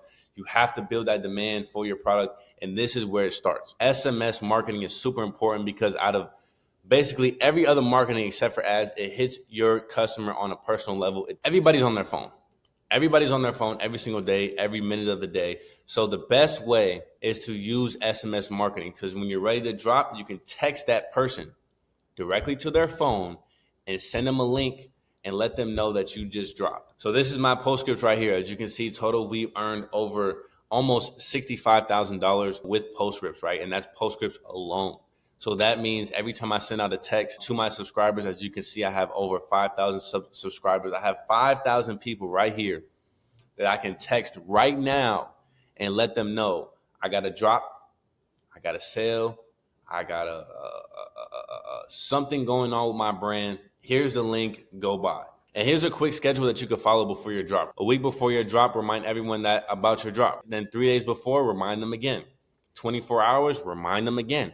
I got a drop coming. We dropping Friday. We dropping Friday. We dropping Friday. We dropping Friday. Then on drop day, you want to set on an early SMS, giving them early access into your website. And then you have the official drop 15 minutes later, sending out another message to follow up and let everyone know that it's open to the public and your drop is ready, go buy. The pre-launch is super, super important before you guys drop. And I have a whole SMS marketing calendar for you guys on Postscripts, right? Postscripts has a marketing calendar for you guys, and all of the resources again are in my Discord. Now that you have the SMS send up, we have that phone number page on our Shopify as well. The next step is to actually getting people to sign up for your SMS. So let's set up our Instagram. And why I like to set up my Instagram basically last out of the whole process is because the fact that if you do all the annoying work first, when it comes to the real dopamine stimulating work like creating your Instagram, it's even easier because you already have built everything for the Instagram. You want to think about your Instagram kind of like your Shopify website. Your Instagram is just the eye catcher to your store. Let's use these examples. So your Instagram is kind of like your thumbnail. It catches the eye. So it's just like YouTube, man. When you see a thumbnail that you really like, you click on the video. If you're on Instagram and you see a post that you really like, you're interested in the product. In a more practical manner, man, the Instagram is is the front of the store or like a restaurant, and you want good smells coming from it to attract people to come into the restaurant and buy. Some rules of thumb when it comes to follow and setting up IG, right? Have as much social proof on your IG as possible. Let me just show you guys my Instagram right here, man. Super, super clean, as y'all can see. And when it comes to social proof, man, I have a lot of, this is actually my new drop coming October 18th. So we are promoting it right now. But you need that social proof, man. As you can see, I got Sway Lee in my merch, man. I got Sophie Cunningham. She actually plays for the WNBA Mercury, man. Shout out to Sophie. We got Capri. I know you guys know about him. We got Curvo, man. We got Curvo. I know you guys have seen him on TikTok. Got a couple NFL players, man. So I have a lot of social proof on my Instagram. As you can see, Destiny Henderson, she actually plays in the WNBA as well. So we have a lot of social proof when it comes to my brand and my Instagram page. Again, your IG page name should also match your brand name as well. Having that social proof for your brand is very important, as you can see. I put in my bio for my brand page, featured on League Fits, Blitz Fits, Fashion Nova Men, WNBA, man. We've been featured on all these pages. So I make sure to put that in my bio so that when people come to my page, they see, oh, you know, he's been featured on League Fits. He's been featured on Fashion Nova Men. He's been featured on the WNBA. Like that just brings social proof for my brand, man. So we have our Common is Boring collection dropping October 18th. So I make sure I have that in my bio, and I make sure I have my customer service in there as well for any customers that are inquiring about their order. You want to have enough social proof to where you want to make the buyer have a sense of trust within your brand. I showed you guys my brand page, man. Is 100% trustworthy, clean, and it makes people want to buy. So now that you have fully set up your Shopify, we got our SMS, and basically everything is ready to go, except you need one more thing: set up that LLC. A lot of brand owners make this mistake, and it's something that you actually really, really need, especially when you first start your brand. So the context on setting up an LLC is very simple, but as you can see, I have a 4-page mini course on how to set up your LLC right here. And again, these resources are free within my Discord. Let me just give you guys some mindset on an LLC before we get straight into it. If you want to get business credit, you want to set up that LLC, man. I would revisit this portion of the video once you have dropped and have gotten some amount of cash for your drop. You want to start building that business credit. Let me just give you guys a rule of thumb when starting business credit or LLC. Make sure you're going all in on your brand and you don't want to set up everything just to give up. I know a lot of you guys on here, you're going to set up the LLC, you're going to set up the Shopify store, you're going to have everything set up and then quit. Oh my gosh, I pray you guys don't do this, man. I pray you guys are watching this video all the way through and you guys set up everything, you get everything going, you're confident, and then all of a sudden you quit. Please don't do that, man. You guys are wasting your time. Just know when starting your brand, there's going to be a lot of ups and downs, man. It's just like a roller coaster, all right? I've been through it hundreds of times, man. I'm going through it now. There's a lot of ups and downs when it comes to this owning the clothing brand stuff. And if you can't take it, I suggest you don't start it. If you're strong and you really believe that you can get through this shit, start your brand, man. There's going to be ups and downs. There's going to be ups and downs. I'm telling you guys that right now. It's not going to be a smooth ride. And for the LLC and setting it all the way up, man, I would say set it up with this structure, right? The idea behind an LLC before any kind of money coming in is the concept behind the barriers of commitment. If you think about it, there's a bunch of walls you need to jump over before getting the money in your clothing brand, like the barrier to make your design, the barrier to make your mock-up, the barrier to get your sample made, and LLC is one of them, right?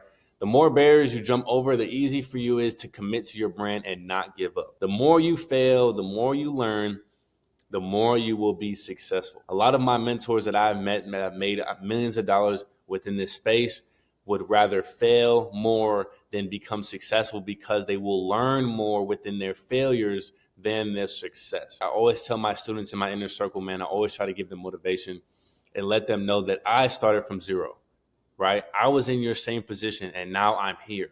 So I know that it's possible. So the same principle when it comes to setting up an LLC and not setting it up beforehand. I like to think about it from this quote: the destroyer of plan A is always plan B, man. You always want to make sure you have that back end set up and make sure that LLC is set up, man. Always make sure you're all in on something, man, and you can never not be all in unless you're fucked when it comes down to actually getting your clothing brand off the ground, man. That LLC is very, very important because if you don't have the LLC, the IRS is coming for for you, man, and you don't want that, make sure you have your back end set up. Make sure you have your paperwork set up. Make sure you have all of that set up before you even have your first drop, man, because once the money starts coming in, you want to make sure that it's properly taken care of and you have all the proper paperwork when it comes to just owning a business in general. This is the biggest aspect that brand owners are missing, man. They have the product, they got the Shopify store, they got the post scripts, they got everything they need. And the marketing is the biggest aspect for clothing brand owners that they struggle with, man, especially with my mentees in my inner circle.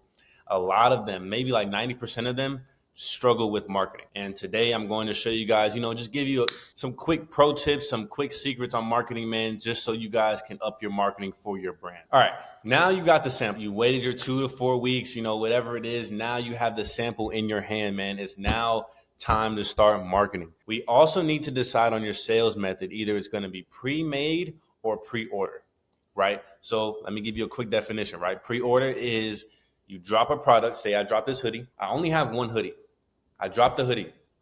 I let my customers know that this is going to be a pre-order, meaning after you order, you will have to wait 2 to 4 weeks for your item because it is a pre-order. You are pre-ordering the item. When I get the funds, after I get the funds from my drop, I will be using that money to pay for the bulk order. Pre-made is basically, I'm dropping this hoodie. I got 100 of them right behind me, ready to go, ready to ship to my customer. All right. So that's the difference right there. Again, in my Discord, I have full courses on how to market your brand when it comes to TikTok, organic, Instagram, SMS, Facebook ads, email, influencer, whatever it is.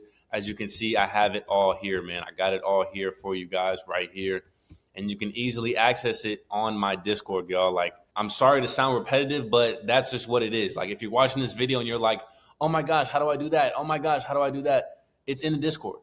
Click the link in the description. It's in the Discord. Let me give you guys a quick secret about marketing. And before I do, I want to let you guys know, if you already got to this part of the video, you're already in the top 1% of people that actually care about their brand, right? And I just tell you now, I know a bunch of brand owners struggling with marketing. So for my next course, I'm actually going to do a free class in my Discord, right? I'm going to do a free class in my Discord. It's going to be about 1 to 2 hours. And I'm going to show you guys exactly step by step on how to market your brand. Super, super in depth, right? Step by step, teaching you what content to use, when to post, what hashtags to use, what sounds to use, and all that type of stuff. All right.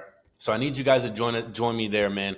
I also be posting on YouTube, so look out for that. In this video we're doing right now, I'm not gonna go over too much on the marketing side, because if I do, this video is gonna be like 5 to 10 hours long, and I don't want it to be that long for you guys. This video right now is already mad long, but I'm giving out so much free sauce, so I hope y'all don't think about it as being boring and long, because I'm giving you guys crazy information, right? So let me just give you some base rules before I get into the actual marketing aspect. Don't be nonchalant with your marketing. This basically means be out there as much as possible. You got to keep posting, man. You got to keep testing out new creatives for ads, testing out new organic marketing, man.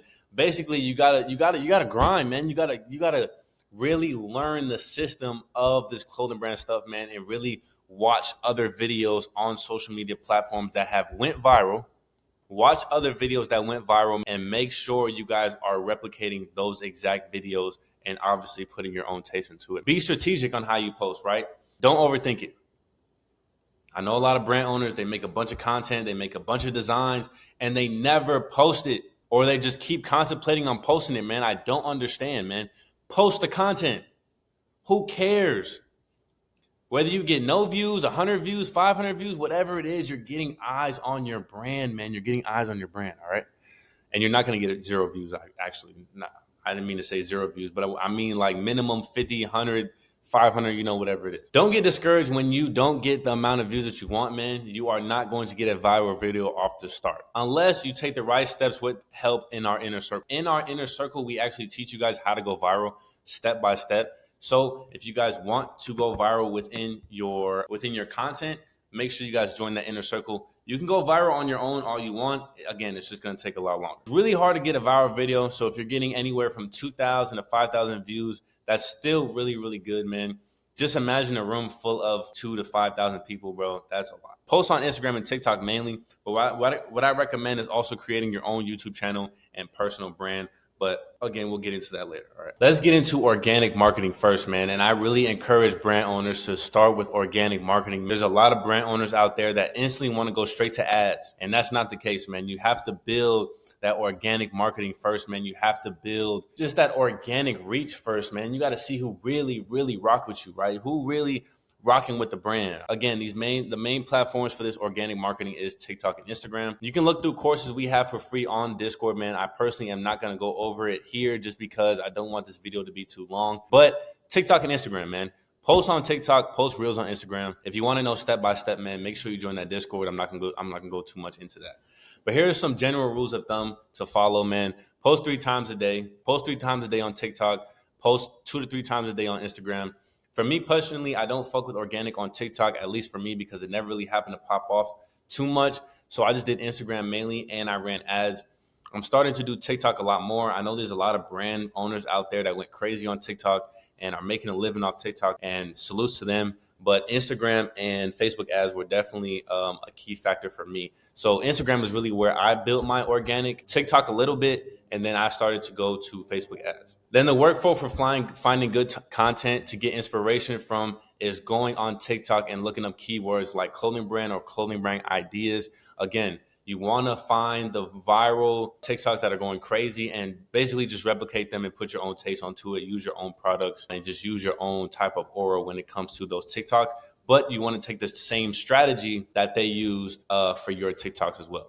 Now, once you've gotten some ideas, you might want to post. Now that you've gotten some ideas on what you want to post, man, make sure you're following the right key criteria, right? You want to have a strong hook. That's number one. You want to have a strong hook, man. People stop and go, what the fuck is this? It has to be controversial, man. You have to engage them the first 3 seconds, or they're gonna keep swiping. All right, you got to catch their attention the first 3 seconds. High average view watch time percentage, man. Make a story / give a reason for someone to stay until the end, right? You want to make sure people are staying and continue to watch that video. On top of having a high average view watch time percentage, man, you also want to use good hashtags. Some of the good hashtags for TikTok are hashtag FYP, hashtag clothing brand, hashtag streetwear. You want to use those hashtags so that people are able to find you. Instagram organic is basically the same thing as TikTok, but there's so many more factors when it comes to Instagram because you can hit a larger audience with it through different types of avenues of marketing. And that's my main focus. That's why my main focus was on Instagram. So let me just explain. Instagram is not only good for reels, but most influencer marketing is on Instagram. Most of the influencers that you guys are going to come across when it comes to streetwear and it comes to getting your merch are going to be on Instagram. You want to focus on Instagram as well. Giveaways are actually a good way to market as well on Instagram. Let's start off with Reels, man, which is actually the same type of principle as TikTok. Make sure to have hashtags again. Hashtag streetwear, hashtag clothing brand, just the regular stuff. And make sure your reels are high quality, right? Make sure your reels are not blurry. They're not, they're just high quality, man. They're not half-assed. Mind you guys, this is your brand, man. You want to have that good first impression. You want to make sure you have that high quality consistency. And mostly for organic, it comes down to the product. If the product isn't good, no matter how much you put content behind it, sorry to bust your guys' bubble, but you'll never get sales, man. That product has to be good. The product has to stand out. There's this saying in the brand space that your product will sell for you. And it's super true. If your product is good, then it will get sold to a direct correlation to get views / sales to the quality of your product. And for reels, again, make sure to have that strong controversial hook, man. Make sure you get them the first 3 seconds so that they could watch the whole video and you can really, whatever you're trying to convey in the video, people will watch. I'm gonna give you guys my secret to Reels.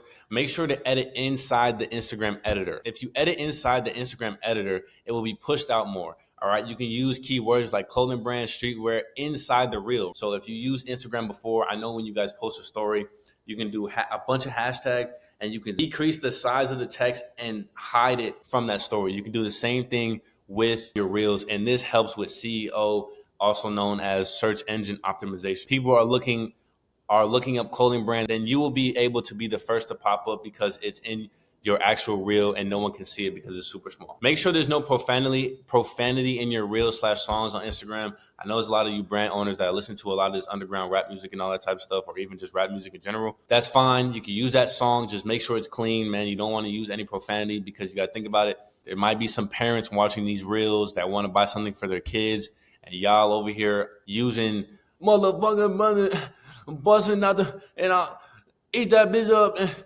suck that bitch titties. All that. Nobody want to hear all that, man. Just promote the product. All right, promote the product, bro. Nobody want to hear all that profanity. All right. Giveaways on Instagram, man. Giveaways on Instagram is actually really, really good, and it brings a lot of organic traction, a lot of organic reach to your brand page. Some notes on giveaways before we begin, man. One, make sure your giveaway is even worth signing up for. All right. If it's one hoodie and you need to do a bunch of steps, that's not really going to convert. I know a lot of brand owners that do giveaways and it's like, all right, step 1, follow this person. Step 2, follow this person. Step 3, post on your story. Step 4, share this post. Step 5, comment as much as you can. Step 6, tag a friend. Like, bro, come on, bro. You're doing too much. How people join, right? You can make a post saying something like this. For me, the Common is Born collection drops October 18th, but before, we're hosting a giveaway to our most loyal customers. Each winner will win 40% off their order plus a free shirt of their choice. And I'm giving you 4 simple steps. Simple. Follow the brand page. Like this post, tag 2 friends. Repost this on your story and join my SMS. Super simple. Winners will be announced October 17th. Boom, boom, boom, boom. Unlimited entries. Go crazy. As many comments as you want. Why does this giveaway post do well? Giveaways do well because organically Instagram will assume that the more follows, likes, reposts, and people just engaging on your account there is, the more it gets pushed out. So to maximize this, we make our audience follow, like, and repost, man. You make our audience actually engage with the post, like it, follow, comment, whatever it is. This makes Instagram push out your brand and post to more eyes on their platform. Look, I know in my giveaway I said 40% off their order, right? If you're scared to lose out on one shirt, we're talking about one shirt and 40% off, you're a loser. Y'all don't know what it really takes to own this brand, and you guys need to just stop watching this video. Your merch will be discounted, man. Do not be afraid to discount your merch. Do not be afraid to discount your merch because you know you're going to make it back on the back end, man. Giving away 40% and a free shirt to a giveaway winner is nothing. All right? It's nothing. The amount of engagement you get is way more worth than losing out on $50 for 4 people. Think about it as an investment, man. Even though you might be losing out on some money, just think about it. Person that you gave the free merch to, 40%, whatever it is, they're going to tell 20 to 30 to 50 other people, and those people are going to pay full price. This leads on to my next topic, and we're going to talk about investing, man. Let's talk about ads. In this video, I'm not going to go too depth into ads because, again, I don't want this video to be mad long. I can make a whole nother video about ads. And I actually have a video on my YouTube channel, man. If you go to my YouTube channel right now, I have a video with my ads guy, man. It's called, I don't know what it's called. I forgot what it's called, but it got like 20K views. Make sure to go check out that video. But right now, I just give you the basic knowledge behind ads, man. If you're getting a 3 to 4 ROAS, what is ROAS? ROAS is return on ad spend, man. If you're getting a 3 to 4 ROAS, that is really, really good. One of my ads right here did a 3.81 ROAS, and then this one right here hit about a 2.41. Spent $622 to make $1,500 at an average ROAS of 2.5. So I made 2 times my money and even more. Let's go over on how your ads should be set up. So you should have a broad audience, all right, 18 to 65. This is the youngest you can go all the way up until the oldest that you can go. You want to make sure the location is on United States. You want to make sure you have no interest, right? When you're first starting out, you want to make sure you go broad. This works really well for streetwear brands because if you're broad, then you can target any type of customer. You want to make sure that the genders are male and female. Make sure if your pieces are only female, then just do female. But if it's male, then do both. Profile visits should be the objective when it comes to running your ads. If they visit your profile and like your pieces, they will convert to followers/SMS subscribers. Now let's go to influencer marketing, man. Influencer marketing, I'm gonna tell you guys right now, influencer marketing is the most important organic marketing that you can do. And I feel like it converts the best because when people see other people wearing clothes, they want to wear the same clothes. Especially when you get your merch on a influencer, their audience wants to dress like them. So if your merch is on this influencer, man, their audience will want to buy. So personally, for my brand, I use Instagram marketing as one of my biggest levers when it comes to people purchasing. The mindset when going into influencer marketing, you can get super high level celebrities in your merch that will convert way, way more.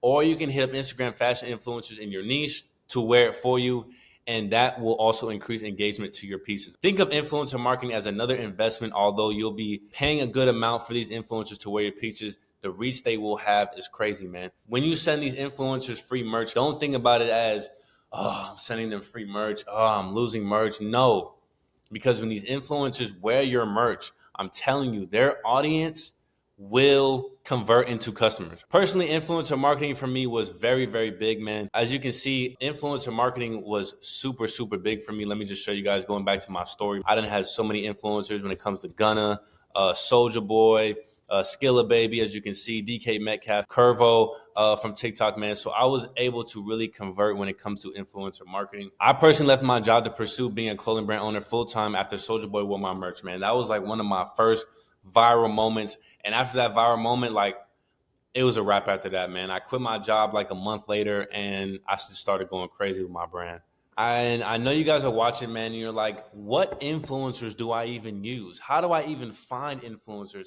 How do I know these influencers are not going to scam me once the merch touches them? I have a full influencer guide in my Discord, and I have a list of influencers that you can contact, and they won't scam you. They'll put your merch on. As you can see, they'll put your merch on, and they'll show love, right? So I have a list of influencers that you can use, so you don't have to waste any time looking for influencers. All right, if you still haven't joined the Discord, y'all, I don't even know what to tell you at this point. We're goddamn an hour and a half into this course and you still ain't joined the Discord. I don't know what to tell you. I don't know what to tell you at this point. Again, I'll go more in depth on the marketing aspect in the course coming out next week. I know there's a lot being said, so let's sum it up in actionable steps. Sometimes you can't just ask them if they fuck with your piece and if they'll wear it, because sometimes if they do really like it, they will not ask for a price. Get influencers in your niche, right? Find influencers in your niche. Make sure to hit up a lot of different influencers in your niche and make sure you always follow up with them because they are very busy, all right? Make sure you follow up with your influencers. Make sure they got the merch. Ask them when they're going to post in your merch. Sometimes the merch might land on a Wednesday and they can't shoot until the weekend because they have jobs, whatever it is. So you guys have to be considerate about that. Use the 10% rule when you do influencer marketing. This is when you give 10% of all your pieces to your influencers from your bulk/sample order. Do not go over this number. You might be overdoing it. If you guys have 100 pieces, you want to take 10%. That means you're giving away 10 pieces to influencers. Email marketing, I'll go over that in our free Discord class. I'll be posting on YouTube as well. Paid Facebook ads, I will be going over that in my free Discord, man. Make sure you join that link in the description, and I will go over step by step on how to set up your Facebook ads. SMS, I'll go over more detail on the Discord class as well. But make sure to get at least 500 to 1,000 people on your SMS before you drop, which is very ideal. Use Postgres for SMS. And since we have that passport page, make sure you funnel all your traffic to that link. Whenever you post on TikTok, Instagram, any type of social media, you want to make sure you funnel that person to your password page and then funnel them into signing up for your SMS. Give an incentive when you sign up, right? 10% off your first order. Only the first 50 are pre-made, the rest is pre-order. So first 50 to order will get shipped straight to you, right? You want to build that demand. You want to build that scarcity when it comes to your brand. Sign up for your SMS. We're going to give you 10% off your order, maybe even 20% off. We're going to give you free shipping. We're going to give you early access. You're going to be the first 50 people to buy, and the rest are going to be pre-order. So make sure you sign up for the SMS, man. Whatever it is, you want to make sure you give that incentive to sign up for your SMS, because why am I signing up for your SMS? Like, give me a benefit on why I'm signing up for your SMS. Just test different offers and just be creative with it, man. Again, this free SMS course is in my Discord, y'all. So make sure you guys tap in, man. It's right there. The first link in the description. Real life marketing, man. You can go to conventions like I did with SneakerCon, get your pieces noticed, do pop-up shops in your city, put up flyers and business cards to people around your city. Go to concerts, man. As you can see, I went to the Soulja Boy concert and I was able to get him some merch, man. Go to concerts with your merch and simply market in real life. Listen, if y'all ain't been through like 2 or 3 pages of your notebook right now taking notes, man, I need y'all to scroll back to the beginning of this video, y'all, because if you guys are not taking notes, there's no point of you watching this video. You're not gonna memorize every single thing in this video, man. So I want to make sure you guys have that pen and pad because I'm dropping real sauce for you guys right now. So now that you have our full marketing strategy down, it's time for the drop strategy. When should you drop?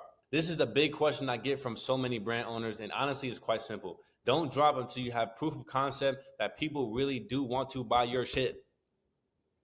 Stop dropping when only 5 people want to buy your shit, man. You got to build that demand. You got to build that proof of concept for your brand, for your piece, all right? Don't have a set drop date. Don't go telling everyone you're dropping this day, you're dropping that when you don't have a proof of concept first, man. If you've been marketing for over a month or two and you still don't have 100 to 500 people on your SMS or anybody begging to buy from you, man, that means your marketing is either trash or you seriously need to redesign your piece. If you've been marketing for a month or two and you still don't have 100 to 500 people on your subs, bro, there's something wrong with your piece or there's something wrong with your marketing. As I said, your product will sell for you. If your product is good, then you'll get a demand every time. You never want to rush your drop. Oh my gosh, there's so many brand owners, man, that rush their drops. And it really, really irritates me because they get disappointed. They rush their drop day comes, and they're highly disappointed. Why? Because you didn't do everything you needed to do before you dropped. It might be getting tempting, man, when everyone is hyping you up in the comments. You need to realize that the more you keep your followers on the edge, the more likely they will buy. I've been promoting my drop for a damn near a month and a half, and my brand is making a lot of noise already before this drop, right? My brand already made noise. We already went viral. We already have that following, but I still took a month and a half to promote my drop. Sales strategy. Now, once you've analyzed the demand, you can go either pre-made or pre-order, right? I explained this earlier in the video. Many beginners might make the mistake of buying a full book order, which would be a pre-made drop, and then they can never sell it out because they didn't get that demand. So what I would do personally, even though you do have a bunch of demand still on your first drop, make sure you do a pre-order just in case. Another thing, if you have the capital to do pre-made, I would suggest doing pre-made if you have the capital for it, right? If you don't have the capital for it, go pre-order. If you have the capital to do pre-made, please do pre-made because it's going to look a lot better on your brand, especially when it's your first drop. When you tell people this is in hand, this is ready to ship, you will get it within a week. Pre-order, the word pre-order is a little scary, man, especially when you're a new brand and nobody knows about you because people pulling out their credit card and spending their hard-earned money with you. Now they have to wait 2 to 4 weeks, and they have that type of mentality where you might scam them because they're waiting so long. This is their first time buying from their brand, and even though your bulk order is on the way, your customer is like, all right, well, I just bought from this new brand. I hope they don't scam me. That type of thing. So again, pre-order drop is when you wait to collect money from your drop and use that money for your bulk order. Pre-made is having all the inventory up front, being able to ship, in a timely manner. So when picking your sales strategy, again, it depends on your situation of your brand, situation of your financials, and how you can, go from there. I kind of already talked about this, but this is just some of the pros and cons of a pre-order. Some of the pros are that you don't have to use your own money, right? When you do a pre-order, you're using the money from your sales to pay for the bulk order, so you don't need any upfront money. So that's the best thing about a pre-order. You don't need any upfront money. You get to see how your drop does from a bird's eye view. So if you thought you was going to sell 100 and you really only sold 50, you kind of came to a realization. So that's what a pre-order helps with. Couple cons when it comes to pre-order. Customer happiness decreases once it takes forever for their item to ship. You could not hit your MOQ, right? If you have a manufacturer where you needed 50 pieces for your MOQ and you only sold 30, it looks bad. All right, you're not able to buy that bulk order, man. Your manufacturer could mess up your bulk order, / there could be shipping delays, which makes your customers even more angry and don't want to shop with you again. We're looking for the returning customer, y'all. It's good to have a new customer, but we are looking for that returning customer. We want that returning customer to come back and spend again. Just some pros and cons of pre-made. Customer is happy because you get faster and shorter shipping times. Overall customer fulfillment is way easier, and the ability to sell your pieces aren't to the manufacturer's mercy, man. You already got it right here, sitting right here, ready to ship. The thing about pre-made though is because you could be sitting on inventory, right? You could buy 50 to 100 pieces and only sell 20. And now you're sitting on 30 pieces. So it's like that's what you have to come with when it comes to pre-made. But honestly, y'all, if you have a great pre-launch, man, and you really build that demand when it comes to this, you guys have to understand that you will be successful, man. If you get 500 to 1,000 people on your SMS, if you market the right way, do your content the right way, and really promote your drop for a month or two, man, you don't have to worry about not making that MOQ or no, not even not making that MOQ, but not selling your pre-made inventory that you have on hand if you really strategize your pre-launch the right way and not just fucking drop. Now, look at yourself, look at your situation, and decide whether you want to go pre-made or pre-drop. If you're doing pre-made, I suggest only 50 to 100 pieces so that you don't risk, just sitting on inventory. When going to your manufacturer, man, you want to make sure you're getting the lowest price possible. Again, we're going back to negotiation, man, negotiation. That's the mindset you should be in. And make sure for these big bulk orders, you tell them each detail you want on your piece, or else it's up to the manufacturer's vision to do it, man. You want to make sure, like, let me give you guys an example, right? For this hoodie, right? This is a sample, right? This is not from my bulk order.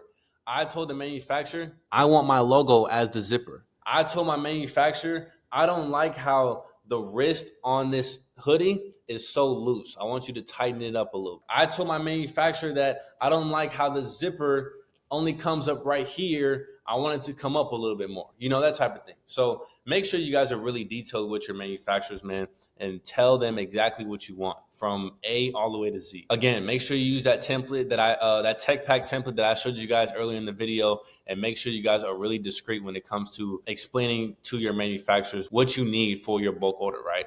Again, I have guides for a pre-made and pre-order drop.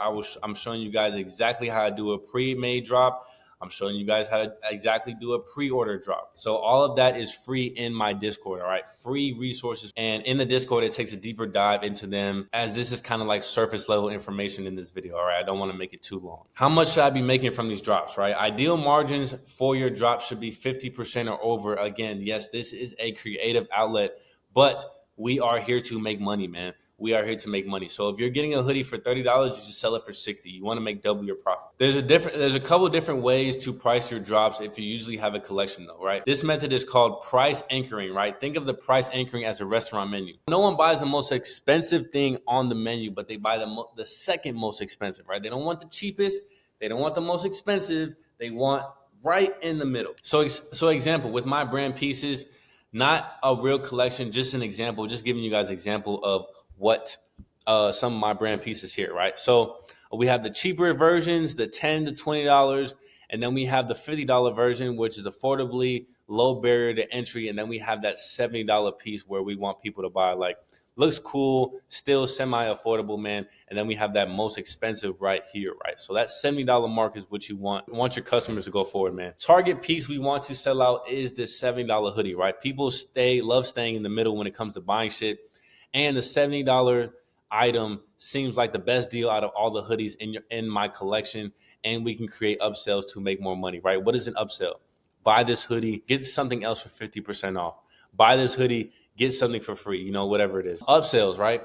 So I actually have a Shopify app in my Discord for Shopify apps that will help you guys with upsells. Again, if somebody spends $100, they get free shipping, a free bracelet, free glasses, whatever it is. This makes the customer feel like they are getting a better deal when in reality, they're just paying more. All right, man, let's talk about customer fulfillment, right? So you sold your pieces, you had your drop, you sold however many you sold, man.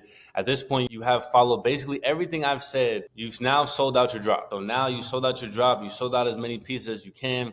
But this is where a lot of clothing brand owners go wrong, and they don't dial in their customer fulfillment. You always see these brands stuck at 4 to 5K followers / low, mediocre sales, and wonder why they can't get to the next level, like 30 to 50 to even 100K followers. But it's really simple. It's just because their customer fulfillment isn't dialed, which leads to a lack of sales, trust, and overall brand presence as a whole. As a brand owner, you need to know how to deal with customers when it comes to fulfilling and shipping the item. I'm not going to show you exactly step by step in this video, but if you join my Discord, you'll get everything you need to deal with the customer fulfillment and shipping orders. Some being outsourcing customer support. So I have that here in my Discord as well, as you can see. Dealing with customer cancellations. I have all of that you need as well, man. Dealing with order returns. I know a lot of you brand owners get those as well. Those chargebacks, man. I know how to deal with that as well. Dealing with shipping issues, man. I have all of that information for you guys as well, man. All in my Discord, all in the Discord. Let's talk about step 9. Let's talk about scaling, right? Scaling your brand, going from level 1 to level 2 to level 3, level 4.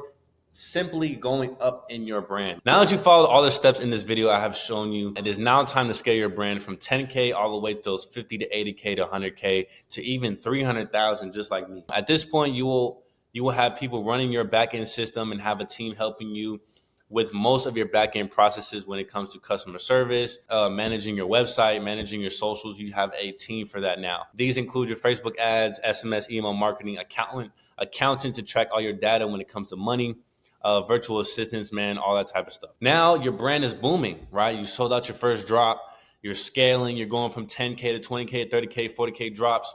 You're going crazy. Now it's time to build your personal brand. It's time to share your story. I wish I had taken my YouTube account more seriously and started my YouTube a lot sooner, because I would be at goddamn 1 million followers by now, y'all. I promise you, if I would just started my YouTube brand very, very early, man. But I was always in and out of YouTube, right? I've never been that type of guy to always be in the camera. But I knew that if I share my story and help other clothing brand owners, it would only help me and my personal brand. As a brand owner, it's crucial to be on as many platforms as possible and maximize your brand's visibility to reach more people. That's why I highly recommend starting a YouTube channel. There's always a potential for a viral video that can boost your brand and personal brand following.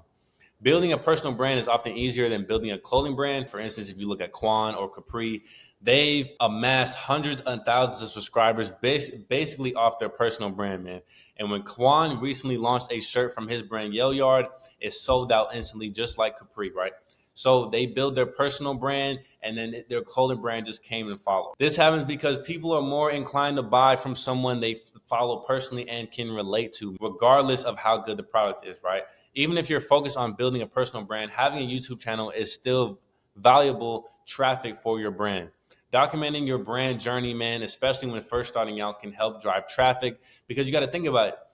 There's other clothing brand owners that want to be at the level you're at, right? Whatever level you're at, there's a brand owner that's under you and not at that same level and want to learn from you as well, man. And they want to know that what they're going through is normal, right? The trials and tribulations they're going through is normal, because they see you going through those same trials and tribulations. I have resources in my Discord that will show you guys building a strong YouTube channel and all the knowledge you need to understand the algorithm. So as you can see right here, I got my mini YouTube course where I'm showing you guys all about YouTube, man, how I grew on YouTube from 0 all the way up until, as many subscribers that I have now. And mind you, I'm just starting out. I'm barely back into YouTube, like the first, I think it's only been like a month and a half that I've been to YouTube. Back into YouTube, actually. So the way to access this YouTube mini course is simply by, again, joining my Discord. So let me give you some options, right? We're getting to the end of this video. Let me give you some options of what you should do. Once you watch damn near to the end of this video, man, let me give you some options of what you could do, right?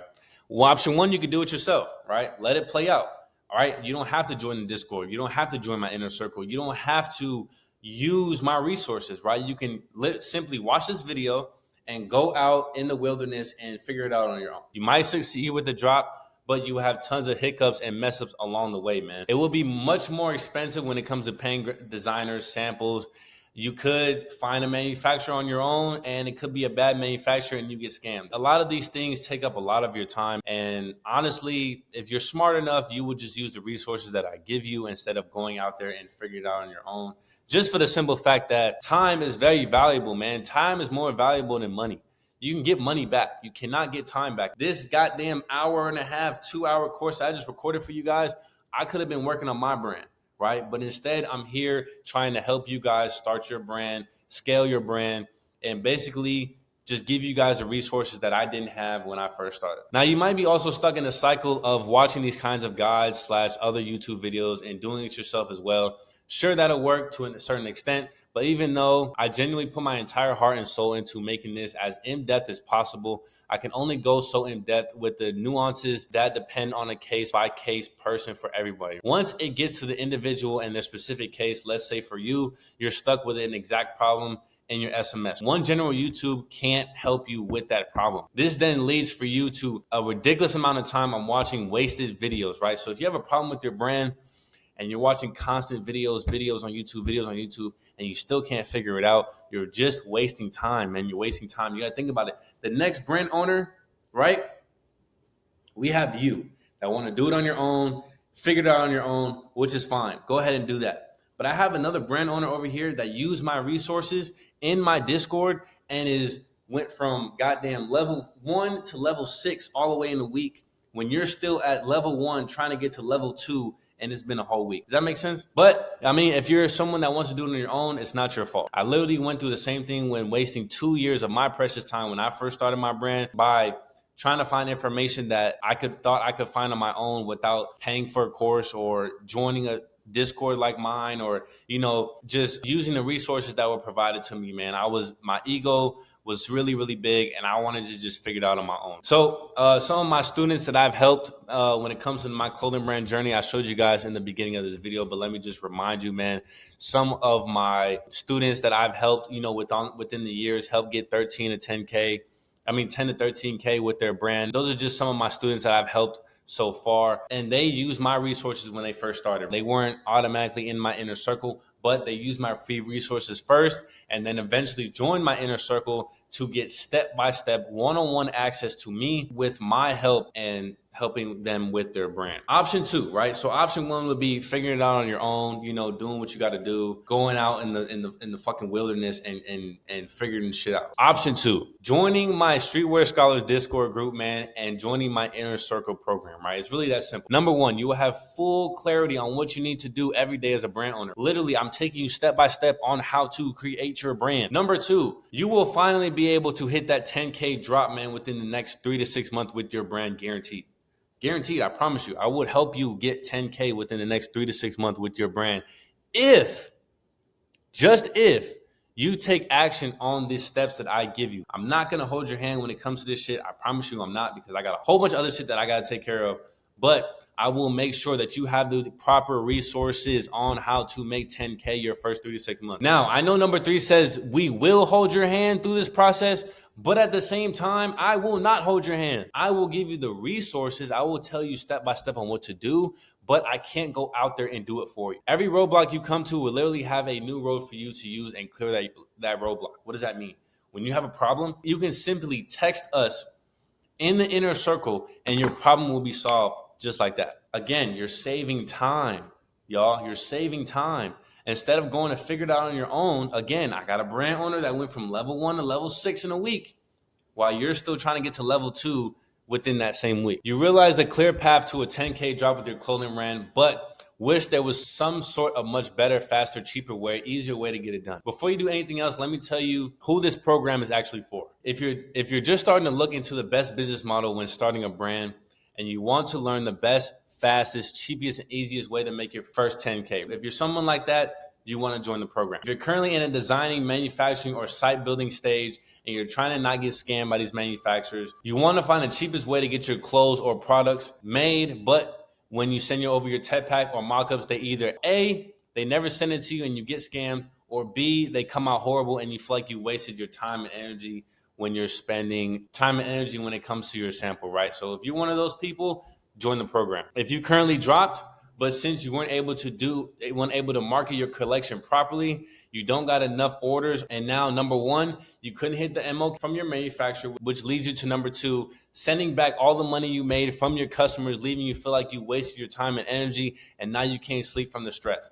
If you're one of those people, join the program. If you are one of those people that want to pull all your learning into an actionable step-by-step so that you can finally get 10K from your drop that you know, A, you worked hard for and deserve, and B, you know that your designs and product are actually fire, this is the group for you, man. If you are a person that want to finally see internet money manifest into real life, which this money allows you to support your family or buy what you want, man. And this finally gets you the recognition from your people around you, man, saying that they doubted you. You want to prove people wrong. You want to finally quit your job. I'm telling you, y'all, when I first touched some good amount of money with my clothing brand and I was able to finally quit my job, it was the biggest relief, man, because now I can wake up every day and work on my brand, y'all. It is currently goddamn 11 o'clock in the morning on a Monday, and I'm here recording this video for you guys right now, man. I don't have to worry about going to work because my clothing brand pays all the bills, man. So if you guys are one of these 4 to 5 people that are struggling, any of these situations pertain to you, you guys have to join this program and stop wasting money, please. Now let me tell you a little bit more about this program, man. Since this is such a hands-on premium experience, our team only has a certain energy for the amount of students we can take on per month, right? I don't want to take on a bunch of students to where I'm handling too many students and too many brand owners, right?